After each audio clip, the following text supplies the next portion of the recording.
എന്റെ പ്രിയപ്പെട്ടവരെ, വിശ്വാസം ശരിപ്പെടുത്തുക എന്നതാണ് കർമ്മത്തെക്കാൾ ഉപരിയായി നാം സ്വീകരിക്കേണ്ട വിഷയം. വിശുദ്ധ ഖുർആൻ എവിടെയൊക്കെയാണോ കർമ്മങ്ങളെ കുറിച്ച് പറഞ്ഞിട്ടുള്ളതെങ്കിൽ അതിന്റെ മുന്നോടിയായി മിക്ക സ്ഥലങ്ങളിലും വിശ്വാസത്തിന്റെ മൂല്യങ്ങളെ മുറുകെ പിടിക്കേണ്ട ആവശ്യകത മാനവ സമുദായത്തിന്റെ മുമ്പിൽ ഉയർത്തിയതായി കാണാം. അതുകൊണ്ട് വിശ്വാസം ശരിപ്പെടുത്തണം. എങ്ങനെയാണ് വിശ്വസിക്കേണ്ടത്? വിശുദ്ധ ഖുർആൻ വളരെ വ്യക്തമായി ഓർമ്മപ്പെടുത്തി. അവര് വിശ്വസിക്കുകയാണെങ്കിൽ, നിങ്ങൾ വിശ്വസിച്ചതുപോലെ അവര് വിശ്വസിക്കുകയാണെങ്കിൽ, നിങ്ങൾ വിശ്വസിച്ചതുപോലെ ശേഷക്കാരായ ആളുകൾ വിശ്വാസത്തെ ക്രമീകരിച്ചാൽ ഫഖദിഹ്തദൗ, അവർ നേർവഴി അവലംബിക്കുന്നതാണെന്ന് കാണാം. അപ്പോൾ നമ്മെ സംബന്ധിച്ചിടത്തോളം വിശ്വാസം ശരിപ്പെടണമെങ്കിൽ സഹാബത്തെ കിറാം എങ്ങനെ വിശ്വസിച്ചു, പൂർവീകരായ ആളുകൾ എങ്ങനെ വിശ്വസിച്ചു, അവരുടെ വിശ്വാസമുറകൾ എങ്ങനെയായിരുന്നു, അവരെങ്ങനെയാണ് അനുഷ്ഠിച്ചത്, ഏതെല്ലാം രൂപത്തിലാണ് ജീവിച്ചത്, അതനുസരിച്ചുകൊണ്ട് ജീവിതത്തെ ക്രമീകരിക്കണം. ഇവിടെയുള്ള ഏതെല്ലാം വിഘടന ചിന്താഗതിക്കാരുണ്ടോ, ഏതെല്ലാം പുത്തൻ പ്രസ്ഥാനക്കാരുണ്ടോ, ഇസ്ലാമിക് പ്ലാറ്റ്ഫോമിന്റെ ലേബലിൽ അറിയപ്പെടാൻ ആഗ്രഹിക്കുന്ന ആളുകളുണ്ടോ, അവരുടെ ആദർശം ഒരു ക്ലാരിഫിക്കേഷന് വിധേയമാക്കുമ്പോൾ എന്റെ പ്രിയപ്പെട്ടവരെ, ഈ ഒരു മൂല്യത്തിൽ നിന്ന് അകന്നതായി കാണാം. അള്ളാഹുവിന്റെ റസൂൽ വഫാത്താകുന്ന സമയം, ഞാൻ സുന്നത്തിനെയും കിതാബിനെയും നിങ്ങളിലേക്ക് ഇട്ടേച്ചു പോകുന്നു എന്ന് പ്രഖ്യാപിച്ച നബി വഫാത്താകുമ്പോൾ ഇവിടെ സഹീഹുൽ ബുഖാരി ഇല്ല, ഇവിടെ സഹീഹു മുസ്ലിം ഇല്ല, ഇവിടെ അബൂ ദാവൂദ് ഇല്ല, ഇവിടെ സുനനു തുർമുദി ഇല്ല, ഇവിടെ മാലിക് തങ്ങളുടെ മുവത്ത ഇല്ല. അങ്ങനെയുള്ള ഹദീസിന്റെ ഗ്രന്ഥങ്ങളില്ല. സുന്നത്തിനെ ഇട്ടേച്ചു പോകുന്നു എന്ന് അവിടുത്തെ വഹയിന് സാക്ഷികളായ സഹാബത്തിനെ സാക്ഷ്യപ്പെടുത്തി പോകുമ്പോൾ ആ സഹാബത്തായിരുന്നു പ്രിയപ്പെട്ടവരെ ഹദീസും ആശയവും ആദർശവും അംഗീകരിക്കാനുള്ള മാനദണ്ഡം. ആ സഹാബത്തിൽ നിന്ന് അകന്നതാണ് ഇവിടെയുള്ള എല്ലാ പുത്തൻ പ്രസ്ഥാനക്കാർക്കും സംഭവിച്ചത്. ഈ കേരളക്കരയിൽ പ്രവർത്തിച്ചു കൊണ്ടിരിക്കുന്ന മുജാഹിദ് പ്രസ്ഥാനം എന്ന വിഭാഗം എടുത്തു നോക്കൂ നിങ്ങൾ. കേരളത്തിലെ മുസ്ലിയാക്കൾ ചെയ്യുന്നത് ദീനിൽ തെളിവല്ലാത്തതുപോലെ സഹാബത്ത് ചെയ്യുന്നതും ദീനിൽ തെളിവല്ല എന്ന് ജുമുഅ ഖുതുബ മദ്ഹബുകളിൽ എന്ന പുസ്തകത്തിൽ അവർ എഴുതി വെച്ചവരാണ്. ജമാഅത്തെ ഇസ്ലാമിക്കാർ അവരുടെ നേതാവായ സയ്യിദു സാബിഖിന്റെ ഫിഖ്ഹ് സുന്ന എന്ന് പറയുന്ന അവരുടെ IPH പ്രസിദ്ധീകരിച്ച 4ാമത്തെ ഭാഗത്തിൽ പറയുന്നു, സഹാബത്തിന്റെ വാക്കുകളും പ്രവൃത്തിയും ദീനിൽ മതിയായ രേഖകളല്ല എന്ന്. സഹാബത്തിന്റെ വാക്കുകളും പ്രവൃത്തിയും ദീനിൽ മതിയായ രേഖയല്ലെങ്കിൽ എന്റെ പ്രിയപ്പെട്ടവരെ, ഇവിടെ ഖുർആൻ എങ്ങനെയാണ് രേഖയാകുന്നത്? ഹദീസ് എങ്ങനെയാണ് രേഖയാകുന്നത്? അതെങ്ങനെയാണ് പ്രമാണമാകുന്നത്? എന്റെ പ്രിയപ്പെട്ടവരെ ചിന്തിക്കണം. ആ സഹാബത്തിനെ അധികരിച്ചതാണ്, ആ സഹാബത്തിനെ അവഗണിച്ചതാണ് ഇവിടെയുള്ള മുഴുവൻ പ്രശ്നങ്ങൾക്കും കാരണം. നിങ്ങൾ ആലോചിച്ചു നോക്ക്. അവരുടെ പേനയുന്തികളായ ആളുകൾ സ്റ്റേജുകളിലും പേജുകളിലും പറഞ്ഞു എന്ന് മാത്രമല്ല, പുസ്തകങ്ങളിൽ മുസ്ലിയാക്കൾ ചെയ്യുന്നത് ദീനിൽ തെളിവല്ലാത്തതുപോലെ സഹാബത്ത് ദീനിൽ തെളിവല്ല എന്ന് പ്രഖ്യാപിച്ചപ്പോൾ, ജമാഅത്തെ ഇസ്ലാമിക്കാർ അവരുടെ IPH പ്രസിദ്ധീകരണത്തിൽ പറഞ്ഞപ്പോൾ ആ അവരുടെ വാമൊഴികളിൽ ഒതുക്കിയില്ല, അവരുടെ പ്രവർത്തന പദത്തിലും അത് കാണിക്കുകയാണ്.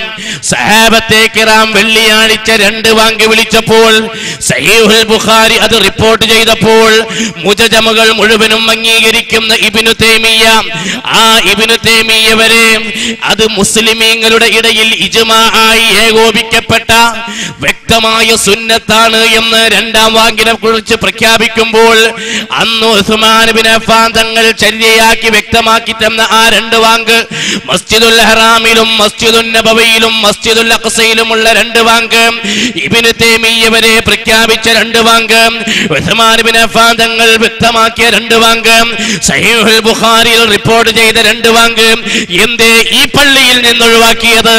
എന്തേ വഹാബികളെ പള്ളിയിൽ നിന്ന് ഒഴിവായത്? എന്തിനാണ് എന്റെ പ്രിയപ്പെട്ടവരെ ഒരു സുന്നത്ത് കളഞ്ഞത്? ആരാണ് ഇവിടെ ഐക്യം തകർത്തത്? സുന്നികൾ വെള്ളിയാഴ്ച 2 വാങ്ക് വിളിക്കുമ്പോ നബി തങ്ങൾ എന്നെയും എന്റെ സഹാബത്തിനെയും മുറുകെ പിടിക്കണം എന്ന് പഠിപ്പിച്ചു വിട്ട സഹാബത്തെ കിറാം അവര് സ്വന്തം കരിഞ്ചന്ത നടത്താത്തവരാണ്, ദീനിൽ കൂട്ടിച്ചേർക്കാത്തവരാണ്, അവര് വെട്ടിമാറ്റാത്തവരാണ്, അവര് മാറ്റിത്തിരുത്തി എഴുതാത്തവരാണ്.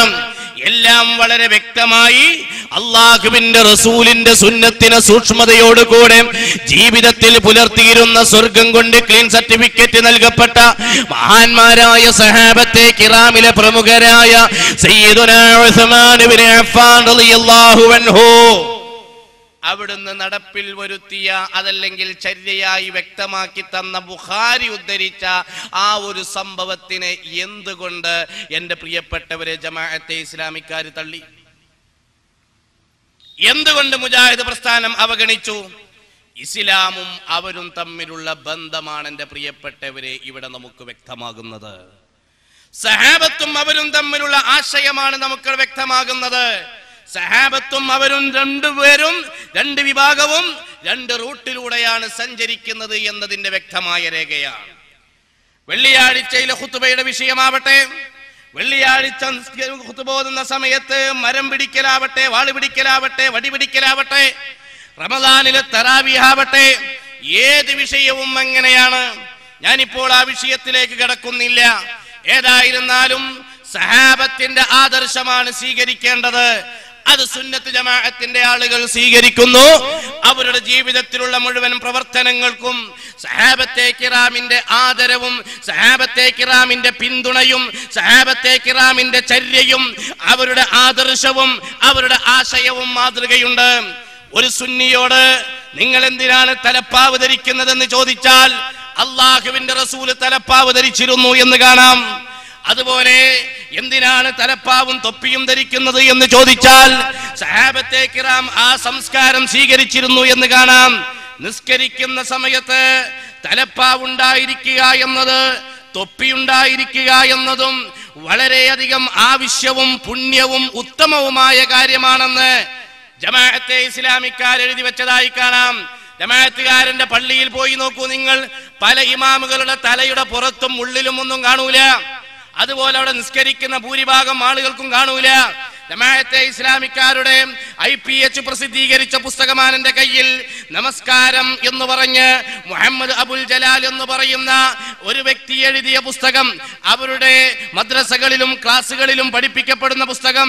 ഇതിൽ കാണാം, പുരുഷന്മാർ നിസ്കരിക്കുമ്പോൾ കുപ്പായവും തൊപ്പിയും തലയിൽ കെട്ടും മറ്റും ധരിച്ച് വളരെ നല്ല അവസ്ഥയിലും അന്തസ്സിലും ആകുന്നത് ഏറ്റവും ഉത്തമമാകുന്നു. ഏറ്റവും ഉത്തമമായ ഈ കാര്യം നിങ്ങൾ ജമാഅത്തേരെ പള്ളി പോയി നോക്കി. ഇപ്പൊ ചിലപ്പോ സോളിഡാരിറ്റിന്റെ പരിപാടിന്റെ കൊണ്ട് ഇവിടെ ആളുണ്ടാവില്ല. എന്നാലും ശരി, നിങ്ങളൊന്ന് പോയി നോക്കൂ. ഈ ഏറ്റവും ഉത്തമമായ തലപ്പാവ് ധരിക്കുന്ന ഏതെങ്കിലും ഒരു ജമാഅത്തേരെ നിങ്ങൾ കണ്ടിട്ടുണ്ടോ? പറയുന്നതൊന്ന് വേറെ, പ്രവർത്തിക്കുന്നതൊന്ന് വേറെ. ഇവിടെയാണ് സുന്നിയും നോൺ സുന്നിയും വഴിപിരിയുന്ന പ്രധാനപ്പെട്ട വിഷയമെന്ന് സാന്ദർഭികമായി ഉണർത്തുകയാണ് എന്റെ പ്രിയപ്പെട്ടവരെ.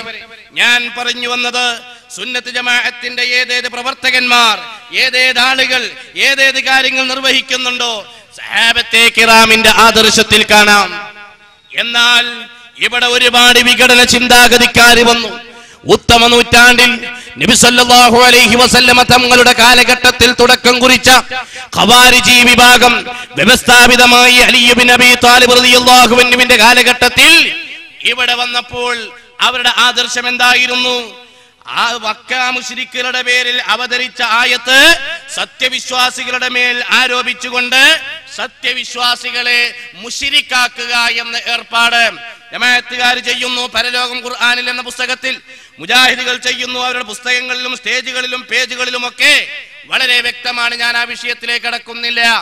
മുഅ്മിനീങ്ങളെ, മുവഹ്ഹിദീങ്ങളെ, സത്യവിശ്വാസികളെ മുശ്രിക്കാക്കുക, മുശ്രിക്കീങ്ങൾക്ക് തൗഹീദ് ഉണ്ടെന്ന് പറയുക, ഖുർആൻ പരിചയപ്പെടുത്തിയ അല്ലാഹുവെ അറിയുകയോ പറയുകയോ വിശ്വസിക്കുകയോ ചെയ്യാത്ത മക്കയിലെ മുശ്രിക്കുകളെ, പ്രിയപ്പെട്ട സഹോദരന്മാരെ, അവര് തൗഹീദുള്ളവരാണ്, അള്ളാഹുവിൽ വിശ്വസിച്ചവരാണ് എന്ന് വരെ ഇവരുടെ വലിയ വലിയ മൗലവിമാര് പറയുന്നത് കാണാം.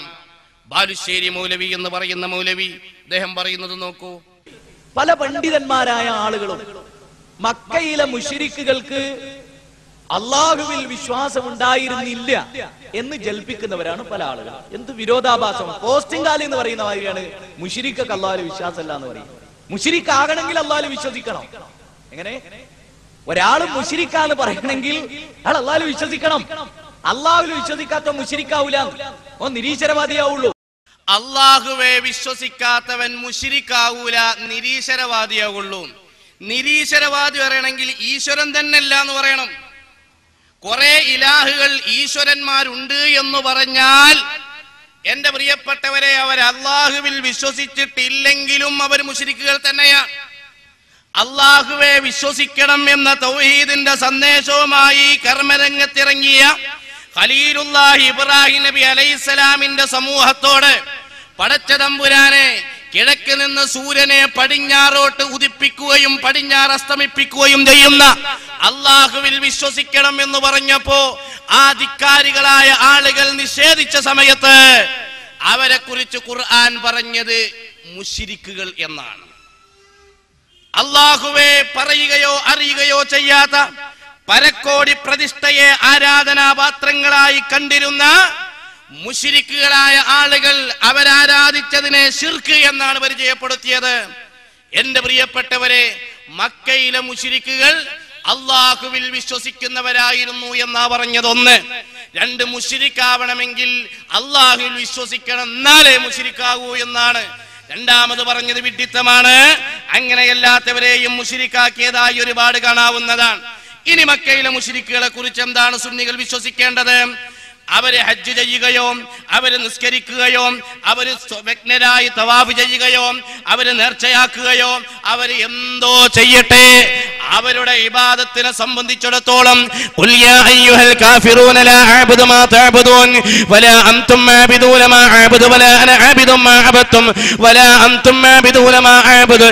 അല്ലാഹുവിന്റെ റസൂൽ പരിചയപ്പെടുത്തിയ അല്ലാഹുവേ, മക്ക മുശ്രിക്കുകൾ ഇബാദത്ത് എടുത്തിട്ടില്ല, അവര് ആരാധിച്ചിട്ടില്ല, അവര് അറിഞ്ഞിട്ടില്ല, അവര് പറഞ്ഞിട്ടില്ല, അവരംഗീകരിച്ചിട്ടില്ല. വഹും യക്ഫുറൂന ബിർറഹ്മാൻ, അവർ അല്ലാഹുവിൽ അവിശ്വസിച്ചവരാണ് എന്ന് വളരെ വ്യക്തമായി ഖുർആനിൽ പറയുന്നു. എന്നിട്ടും ഇവരെ വലിയൊരു നേതാവ് ഹമദാനി എന്ന് പറയുന്ന ഒരു മൗലവി പറയുന്നത് അവർ ലാ ഇലാഹ ഇല്ലല്ലാഹ് വരെ വിശ്വസിച്ചിരുന്നു എന്നാണ്. അദ്ദേഹം പറയട്ടെ. അല്ലാഹു റബ്ബുൽ ഇസ്സത്ത് എന്ന് പറയുന്ന ഒരു ശക്തി ഉണ്ട് എന്ന് വിശ്വസിക്കലാണോ ലാ ഇലാഹ ഇല്ലല്ലാഹ്? നാം ഒന്ന് ആലോചിച്ചു നോക്കണം. അല്ലാഹു റബ്ബുൽ ഇസ്സത്ത് ഉണ്ട് എന്ന് വിശ്വസിക്കുന്നവരായിരുന്നു മക്കയിലെ മുഴുവൻ മുശ്രിക്കുകളും. അവർ മുഴുവനും ലാ ഇലാഹ ഇല്ലല്ലാഹയെ കൊണ്ട് വിശ്വസിക്കുന്നവരായിരുന്നു. അവർ മുഴുവനും ലാ ഇലാഹ ഇല്ലല്ലാഹയെ കൊണ്ട് വിശ്വസിക്കുന്നവരായിരുന്നു. അവർ മുഴുവനും ലാ ഇലാഹ ഇല്ലല്ലാഹയെ കൊണ്ട് വിശ്വസിക്കുന്നവരായിരുന്നു. മക്കയിലെ മുശ്രിക്കുകൾ മുഴുവനും ലാ ഇലാഹ ഇല്ലല്ലാഹയിൽ വിശ്വസിക്കുന്നവരായിരുന്നു എന്നാണ് മുജാഹിദ് പറയുന്നത്. ഖുർആൻ പറഞ്ഞതോ വഇദാ ഖീല ലഹും ലാ ഇലാഹ ഇല്ലല്ലാഹു യസ്തക്ബിറൂൻ. ലാ ഇലാഹ ഇല്ലല്ലാഹ് എന്ന് പറഞ്ഞാൽ അംഗീകരിക്കാത്തവരായിരുന്നു മുശ്രിക്കുകൾ എന്ന് ഖുർആൻ അംഗീകരിക്കുന്നവരായിരുന്നു എന്ന് മുജാഹിദ്. മുസ്ലിമീങ്ങൾ ആരെ എടുക്കണം? വിശ്വാസികൾ ആരെ എടുക്കണം? ഈ മൗലവി തെക്കൻ കേരളത്തിൽ നിന്ന് വടക്കൻ കേരളത്തിലേക്ക് ട്രെയിൻ കയറ്റി വിട്ടൊരു മൗലവിയാണ്. അദ്ദേഹത്തിന്റെ പ്രത്യേകത കുറെ ഉണ്ട്, വിവരം അപാരമാണ്. അയാൾ ഒരിക്കൽ പറയുകയുണ്ടായി, ഞാൻ മുജാഹിദ് പ്രസ്ഥാനത്തിലേക്ക് ആകൃഷ്ടനാവാനുള്ള കാരണം ഒരു ദിവസം മുജാഹിദ് ബാലുശ്ശേരിയുടെ പ്രസംഗം കേട്ടു. തൊള്ള തുറന്ന ക്ലിപ്പ് കിട്ടുന്ന ഒരാളാണ്. ഈ മുജാഹിദ് ബാലുശ്ശേരിയുടെ പ്രസംഗം കേട്ടു എന്ന് പറഞ്ഞിട്ട് അങ്ങനെ ആ പ്രസംഗം കേട്ട് വീട്ടിലേക്ക് പോയി. കിടന്നിട്ടും ഉറക്കം വരുന്നില്ല. അങ്ങനെ എണീറ്റ് തഹജ്ജുദ് നിസ്കരിച്ചു.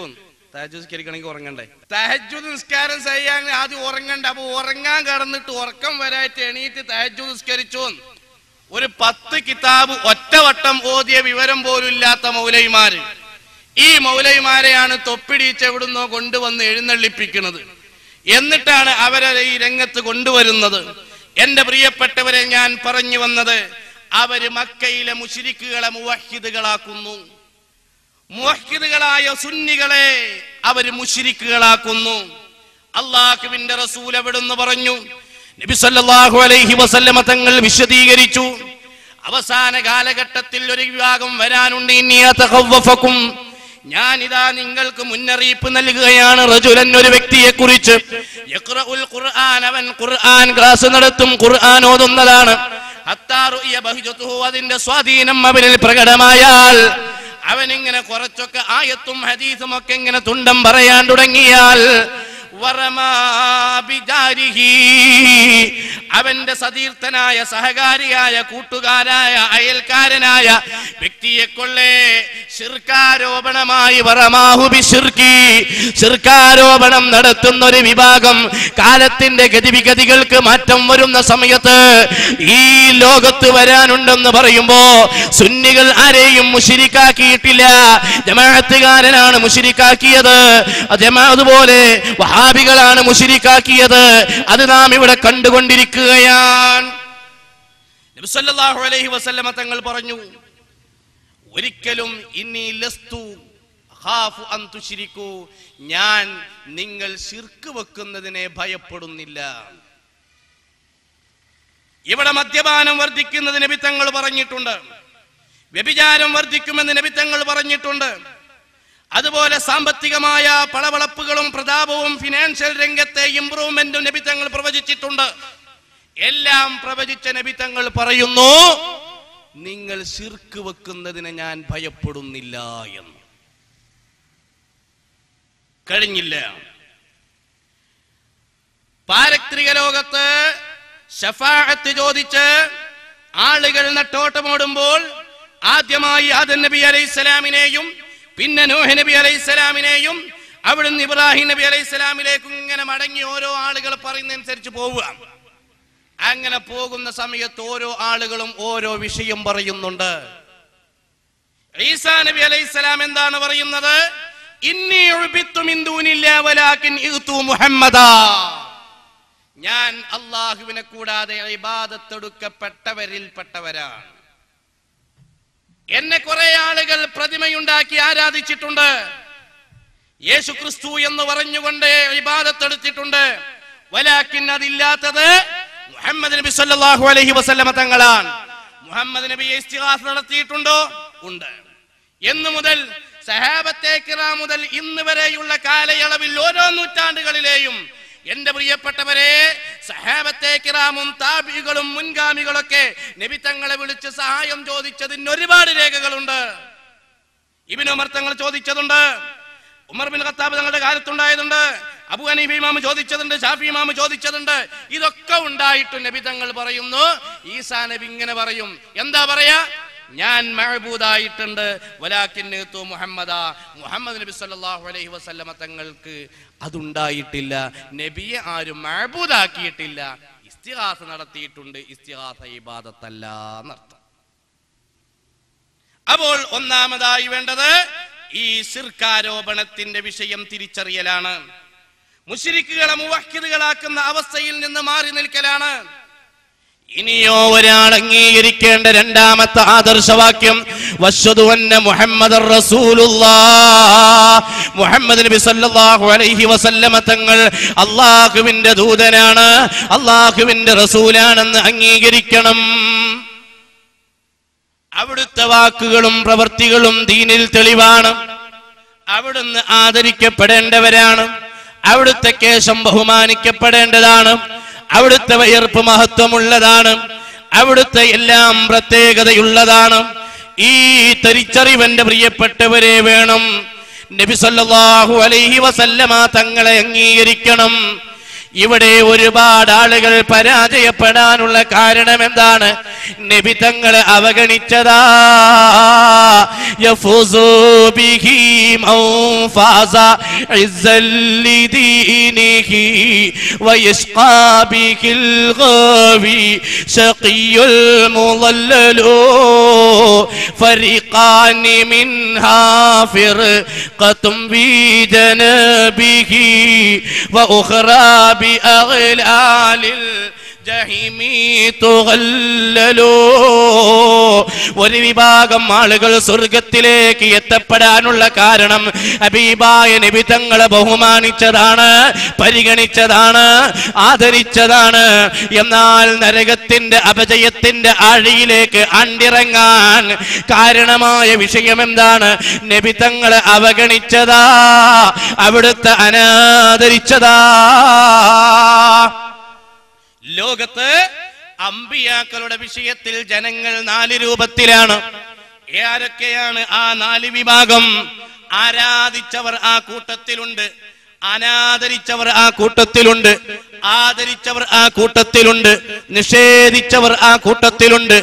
അതേ പ്രവാചകന്മാരെ നിഷേധിച്ചവരാണ് നിരീശ്വരവാദികൾ. അവർക്ക് പ്രവാചകത്വത്തിൽ വിശ്വാസമില്ല. 4 വിഭാഗം. ഒന്ന്, നിഷേധിച്ച ആളുകൾ, അവരാണ് നിരീശ്വരവാദികൾ. രണ്ടാമത്തെ വിഭാഗം ആരാധിച്ചവർ, അവരാണ് ജൂത ക്രൈസ്തവർ. ഉസൈർ നബി അലൈഹിസ്സലാമിനെയും അതുപോലെ ഈസാ നബി അലൈഹിസ്സലാമിനെയും അവരെയൊക്കെ ആരാധിച്ചവരാണ് ജൂത ക്രൈസ്തവർ. പിന്നെയോ മൂന്നാമത്തെ വിഭാഗമാണ് അനാദരിക്കുന്നവർ. നാലാമത്തവരാണ് ആദരിക്കുന്നവർ. ആദരിക്കുന്നവരാണ്, ബഹുമാനിക്കുന്നവരാണ് സഹാബത്തെ കിറാം മുതൽ ഈ കാലം വരെയുള്ള സുന്നത്ത് ജമാഅത്തിന്റെ പ്രവർത്തകർ. സഹാബത്തിനെ കുറിച്ച് ഉർവത്ത് എന്ന ലോകസഞ്ചാരി പറയുകയുണ്ടായി, ആ കാലഘട്ടത്തിൽ ഓരോ ഭരണാധികാരികളെയും ഓരോ ഭരണീയരെയും അവരുടെ നീക്കുപോക്കുകളും പ്രവർത്തനങ്ങളും ശൈലികളും ഭരണവും ഒക്കെ വീക്ഷിക്കുന്ന ഒരു വ്യക്തിയായ ഉർവത്ത് എന്നവർ സഹാബത്തെ കിറാമിന്റെ ആദരവിനെ കുറിച്ച് പറയുമ്പോ ഏതാണ് ആ കാലം? ഹിർക്കൽ ചക്രവർത്തിയുടെ കാലിന്റെ ചുവട്ടിൽ സുജൂദ് ചെയ്യുന്ന കാലം, കിസ്റ ചക്രവർത്തിയുടെ തലകഴുകി വെള്ളം കുടിക്കുന്ന കാലം. ആ കാലഘട്ടത്തിൽ ബഹുമാനപ്പെട്ട സഹാബത്തെ കിറാമിനെ വിലയിരുത്തിക്കൊണ്ട് ഉർവത്ത് പറഞ്ഞത്, ലഖദ് വഫത്തു അലാ മുലൂകി കിസ്റ വ ഖൈസർ. ഞാൻ ഒരുപാട് രാജാക്കന്മാരെ അന്വേഷിച്ചിട്ടുണ്ട്, ഒരുപാട് രാജാക്കന്മാരെ കണ്ടിട്ടുണ്ട്. ഇൻ റഅയ്തു അഹദൻ യുഅല്ലിമു അസ്ഹാബുഹു കമാ യുഅല്ലിമു അസ്ഹാബു മുഹമ്മദിൻ മുഹമ്മദ. മുഹമ്മദ് നബി സല്ലല്ലാഹു അലൈഹി വസല്ലമ തങ്ങളുടെ അനുയായികൾ തന്റെ നേതാവായ തിരുനബിയെ ബഹുമാനിക്കുന്നത് പോലെ ഒരാളും ആദരിക്കുന്നതോ ബഹുമാനിക്കുന്നതോ കണ്ടിട്ടില്ല എന്ന് പറഞ്ഞിട്ടുണ്ടെങ്കിൽ ആ നിലക്ക് ബഹുമാനിക്കുന്നവരാണ് അന്ന് മുതൽ ഇന്ന് വരെയുള്ള സുന്നികൾ. അല്ലാഹുവിന്റെ റസൂൽ വുളു എടുക്കുന്ന സമയം ആ വുളു എടുത്ത വെള്ളത്തിന് വേണ്ടി തിക്കും തിരക്കും കൂട്ടിയിരുന്നു സഹാബത്തെ കിറാം. ഹബീബായ മുഹമ്മദ് മുസ്തഫ റസൂലുള്ളാഹി സ്വല്ലല്ലാഹു അലൈഹി വസല്ലമ തങ്ങളുടെ വയർപ്പ് കുപ്പിയിലാക്കിയിരുന്നു, ആളെ കുപ്പിയിലാക്കലല്ല. ബഹുമാനപ്പെട്ട സഹാബത്തെ കിറാം അതുപോലെ തന്നെ അവിടുത്തെ തിരുകേശം ബറക്കത്തിന് വേണ്ടി ഉപയോഗിച്ചിരുന്നു. എന്റെ പ്രിയപ്പെട്ടവരെ, ജമാഅത്തെ ഇസ്ലാമിക്കാർ അവരുടെ ബോധനം ലേറ്റസ്റ്റ് 2011 മെയ് ജൂൺ ദൈമാസിക, അതിൽ കാണാം പ്രവാചക കേശത്തോടും മറ്റു തിരുശേഷിപ്പുകളോടും ആദരപൂർവമാണ് പൂർവകാല ഇസ്ലാമിക സമൂഹം വർത്തിച്ചത്. പ്രവാചക ചര്യയിൽ നിന്നും സഹാബിമാരുടെ കർമ്മ മാതൃകയിൽ നിന്നും ഇത് വ്യക്തമാണ്. തിരുശേഷിപ്പുകൾ ആദരപൂർവം കൈകാര്യം ചെയ്യുന്നതിനും നന്മയും ദൈവാനുഗ്രഹവും പ്രതീക്ഷിച്ച് അവ ഉപയോഗപ്പെടുത്തുന്നതിനും നബിയുടെ അനുവാദമോ പ്രോത്സാഹനമോ ലഭിച്ചിരുന്നത് ഹദീസുകളിൽ കാണാം. നബി തങ്ങളുടെ ശേഷിപ്പുകളും ആസാറുകളും മുൻഗാമികൾ ഉപയോഗിച്ചിരുന്നു, വേർപ്പുകൾ ഉപയോഗിച്ചിരുന്നു. വളരെ വ്യക്തമായി ബോധനം മാസികയിൽ, ഈ ലേറ്റസ്റ്റ് മാസികയിൽ ജമാഅത്തുകാർ എഴുതി വെച്ചതാണ് എന്റെ പ്രിയപ്പെട്ടവരെ. എന്നാൽ നിങ്ങൾ മനസ്സിലാക്കുക, ആ ആദരവും ബഹുമാനവും ഇന്ന് ചൂഷണോപാധിയായി വിലയിരുത്തപ്പെടുകയാണ്. ഒരുപാട് ആളുകൾ അത് കണ്ടുകൊണ്ടിരിക്കുകയാണ്. അല്ലാഹുവിന്റെ റസൂലിനെ ധിക്കരിക്കുക, അവിടുത്തെ ചര്യയെ തള്ളിപ്പറയുക, അവരുടെ വാക്കും പ്രവൃത്തിയും ദീനിൽ തെളിവല്ല എന്ന് പറയുക, രണ്ടായി വ്യാഖ്യാനിക്കുക. നബി ഒരു കാര്യം ചെയ്താൽ അത് ചോദ്യം ചെയ്യണം എന്ന് വരെ മൗലവിമാര് പറയുന്നു. CP ഉമർ സുല്ലമി എന്ന അവരുടെ വലിയ നേതാവായ ഒരു മൗലവി പറയുന്നു, നോക്കൂ, ചോദ്യം ചെയ്യപ്പെടാത്തവൻ പടച്ചവൻ മാത്രമാണ്, വേറെ ആര് ചെയ്താലും ചോദിക്കണം. എന്തിനാണ്? ആര് ചെയ്താലും ശരി, അതല്ല നിങ്ങൾ ചോദ്യം ചെയ്യാതെ കണ്ട് ഒരുത്തരെ അന്ധമായി നിങ്ങൾ അനുകരിക്കുന്നുവെങ്കിൽ അവന് ദിവ്യത്വം കൽപ്പിച്ചു എന്നതിൻ്റെ അർത്ഥം. അവൻ ദൈവമാക്കിയിരിക്കുന്നു നിങ്ങൾ. അത് ആര് ചെയ്താലും ചോദിക്കണം. മുഹമ്മദ് നബി തന്നെയാണല്ലോ ഏറ്റവും അടുത്തത്. മുഹമ്മദ് നബി ചെയ്താലും ചോദിക്കണം എന്തിനാ ചെയ്തത്. കാരണം മുഹമ്മദ് നബി മനുഷ്യനാണ്. മനുഷ്യൻ നിലയ്ക്ക് ചെയ്തതാണെങ്കിൽ മനുഷ്യൻ നിലയ്ക്ക് നമുക്കും ചില അഭിപ്രായങ്ങൾ ഉണ്ടാവും വേറെ. അദ്ദേഹം എന്താ പറഞ്ഞത്? മുഹമ്മദ് നബി സല്ലല്ലാഹു അലൈഹി വസല്ലമ തങ്ങൾ ഒരു കാര്യം ചെയ്താൽ അതെന്തിനെ ചെയ്തു എന്ന് ചോദ്യം ചെയ്യണം. എന്തേ? കാരണം മുഹമ്മദ് നബി ഒരു മനുഷ്യനാണ് എന്ന നിലയ്ക്ക് ചിലപ്പോൾ എന്തെങ്കിലും പറഞ്ഞിട്ടുണ്ടാകും. അങ്ങനെ പറഞ്ഞിട്ടുണ്ടെങ്കിൽ ചില അഭിപ്രായങ്ങൾ ഞങ്ങൾക്കും ഉണ്ടാകും എന്ന് പറഞ്ഞ് പ്രവാചകൻ ധിക്കരിക്കുന്നു. ഖുർആൻ പറഞ്ഞതോ വമാ കാന ലിമുഅ്മിനിൻ വലാ മുഅ്മിനത്തിൻ ഇദാ ഖലല്ലാഹു വറസൂലുഹു അംറൻ അൻ യകൂന ലഹുമുൽ ഖിയറതു മിൻ അംരിഹിം വമൻ യഅസില്ലാഹ വറസൂലുഹു ഫഖദ് ളല്ല ളലാലൻ മുബീനാ. അല്ലാഹുവും റസൂലും ഒരു കാര്യം തീരുമാനിച്ചു കഴിഞ്ഞാൽ ആ തീരുമാനത്തെ മറികടക്കാൻ ഒരാൾക്കും അവകാശമില്ല, ഒരാളും ചോദ്യം ചെയ്യാൻ പാടില്ല. അള്ളാഹുവിന്റെ റസൂലിനെ ചോദ്യം ചെയ്യണം എന്നാണ് മൗലവി പറഞ്ഞത്. അതിന് ന്യായം പറഞ്ഞത് മുഹമ്മദ് നബി പ്രവാചകനാണ് എന്ന നിലക്ക് മനുഷ്യനുമാണ്. വൈകാരികമായി പല നിലക്കും ദേഷ്യപ്പെടാം, സന്തോഷമുണ്ടാവാം, സന്താപമുണ്ടാവാം. ആ നിലക്കുള്ള വികാരപ്രകടനങ്ങൾ മതത്തിൽ തെളിവായി കൊള്ളണം എന്നില്ല എന്നാണ്. എന്നാൽ എന്റെ പ്രിയപ്പെട്ട സഹോദരന്മാരെ, ഈ വാദം ആർക്കുള്ളതാണ്? മുശ്രിക്കുകളുടെ വാദമാണ്. അബൂ ദാവൂദ് റിപ്പോർട്ട് ചെയ്ത ഹദീസിലുണ്ട്. സമയമില്ലാത്തത് കൊണ്ട് അതിലേക്ക് ഞാൻ കടക്കുന്നില്ല. അല്ലാഹുവിന്റെ റസൂലിനെ ചോദ്യം ചെയ്യണം എന്ന് പറയുമ്പോൾ സഹാബത്ത് അത് വിശ്വസിച്ചിട്ടില്ല.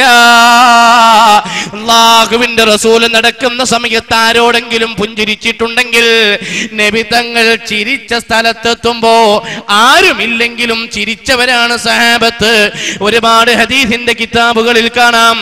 അതുപോലെ മഹാന്മാരായ സഹാബത്തെ കിറാം നബി തങ്ങൾ ഒരു വഴിയിലെ കൂടെ നടക്കുമ്പോ അവിടേക്ക് എത്ര ചവിട്ടടിയാണുള്ളതെങ്കിൽ ആ കണക്കിന് തന്റെ ചവിട്ടടിയെ ക്രമീകരിക്കുമായിരുന്നു. അതും ഹദീസിന്റെ കിതാബുകളിൽ കാണാം. ഇങ്ങനെയുള്ള സുന്നത്തുകളൊക്കെ പിൻപറ്റുകയും ചില ആളുകൾ ഇവരുടെ സംശയം ശ്രദ്ധയിൽപ്പെടുത്തിയപ്പോ അബ്ദുല്ലാഹ് ഇബ്നു അംർ തങ്ങൾ നബി തങ്ങളോട് പറയുന്നു, ഇന്ന ആളുകൾ പറയുന്നു മുഹമ്മദ് നബി ബശറുൻ യതകല്ലമു ഫിൽ റിളാ വൽ ഗളബ്, സന്തോഷമുണ്ടാകുമ്പോഴും ദേഷ്യമുണ്ടാകുമ്പോഴും പലതും പറയുന്നവരാണ് പ്രവാചകർ. അതുകൊണ്ട് അംഗീകരിക്കേണ്ടതില്ല, മുഴുവൻ അംഗീകരിക്കേണ്ടതില്ല, അങ്ങ് പറയേണ്ടത് മുഴുവൻ അംഗീകരിക്കേണ്ടതില്ല എന്ന് ചില ആളുകൾ പറയുന്നു. എന്ത് ചെയ്യണം? നബി തങ്ങൾ പറഞ്ഞു, ഉക്തുബ് കുല്ലമാ സമീത മിന്നി വല്ലാഹി മാ ഖറജ ബിഹാദാ ഇല്ലാ ഹഖ്, ഇതിലൂടെ ഹക്കല്ലാതെ വരികയില്ല.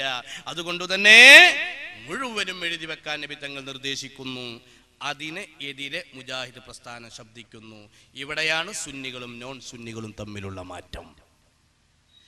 നോൺ സുന്നികൾ പ്രവാചകരെ അംഗീകരിക്കുന്നു എന്ന് ഗീർവാണം മുഴക്കുമ്പോൾ മഹാനരായ പ്രവാചകൻ മുഹമ്മദ് മുസ്തഫ റസൂലുള്ളാഹി സല്ലല്ലാഹു അലൈഹി വസല്ലമ തങ്ങളെ അവഗണിക്കുകയാണ് അവരുടെ ജീവിതത്തിൽ. സുന്നികളെ സംബന്ധിച്ചിടത്തോളം അംഗീകരിക്കുന്നു. ലോകത്ത് നീതി നിറക്കുന്നതിൽ നബി തങ്ങൾ പരാജയപ്പെട്ടിട്ടുണ്ട് എന്ന് ഇസ്ലാമിൽ സ്ഥിരപ്പെട്ട സുന്നത്ത് നിസ്കാരങ്ങൾ എന്ന പുസ്തകത്തിൽ മുജാഹിദ് പ്രസ്ഥാനം സമൂഹത്തെ പഠിപ്പിക്കുന്നു. എല്ലാ പ്രവാചകന്മാരും സാധാരണ മനുഷ്യർ തന്നെയായിരുന്നു എന്ന് അവരുടെ പാഠപുസ്തകങ്ങളിൽ എഴുതി വെക്കുന്നു. സാധാരണ മനുഷ്യർക്കുണ്ടാകുന്ന കേൾവി, സാധാരണ മനുഷ്യർക്കുണ്ടാകുന്ന കാഴ്ച എന്നിവരെ എഴുതി വെച്ചു. എന്തിനധികം സാധാരണക്കാരെ കഴിവുണ്ടാവൂല എന്നാണ് ഒരു മൗലവി അള്ളാഹുവിന്റെ റസൂലിനെ കുറിച്ച് പറയുന്നത്.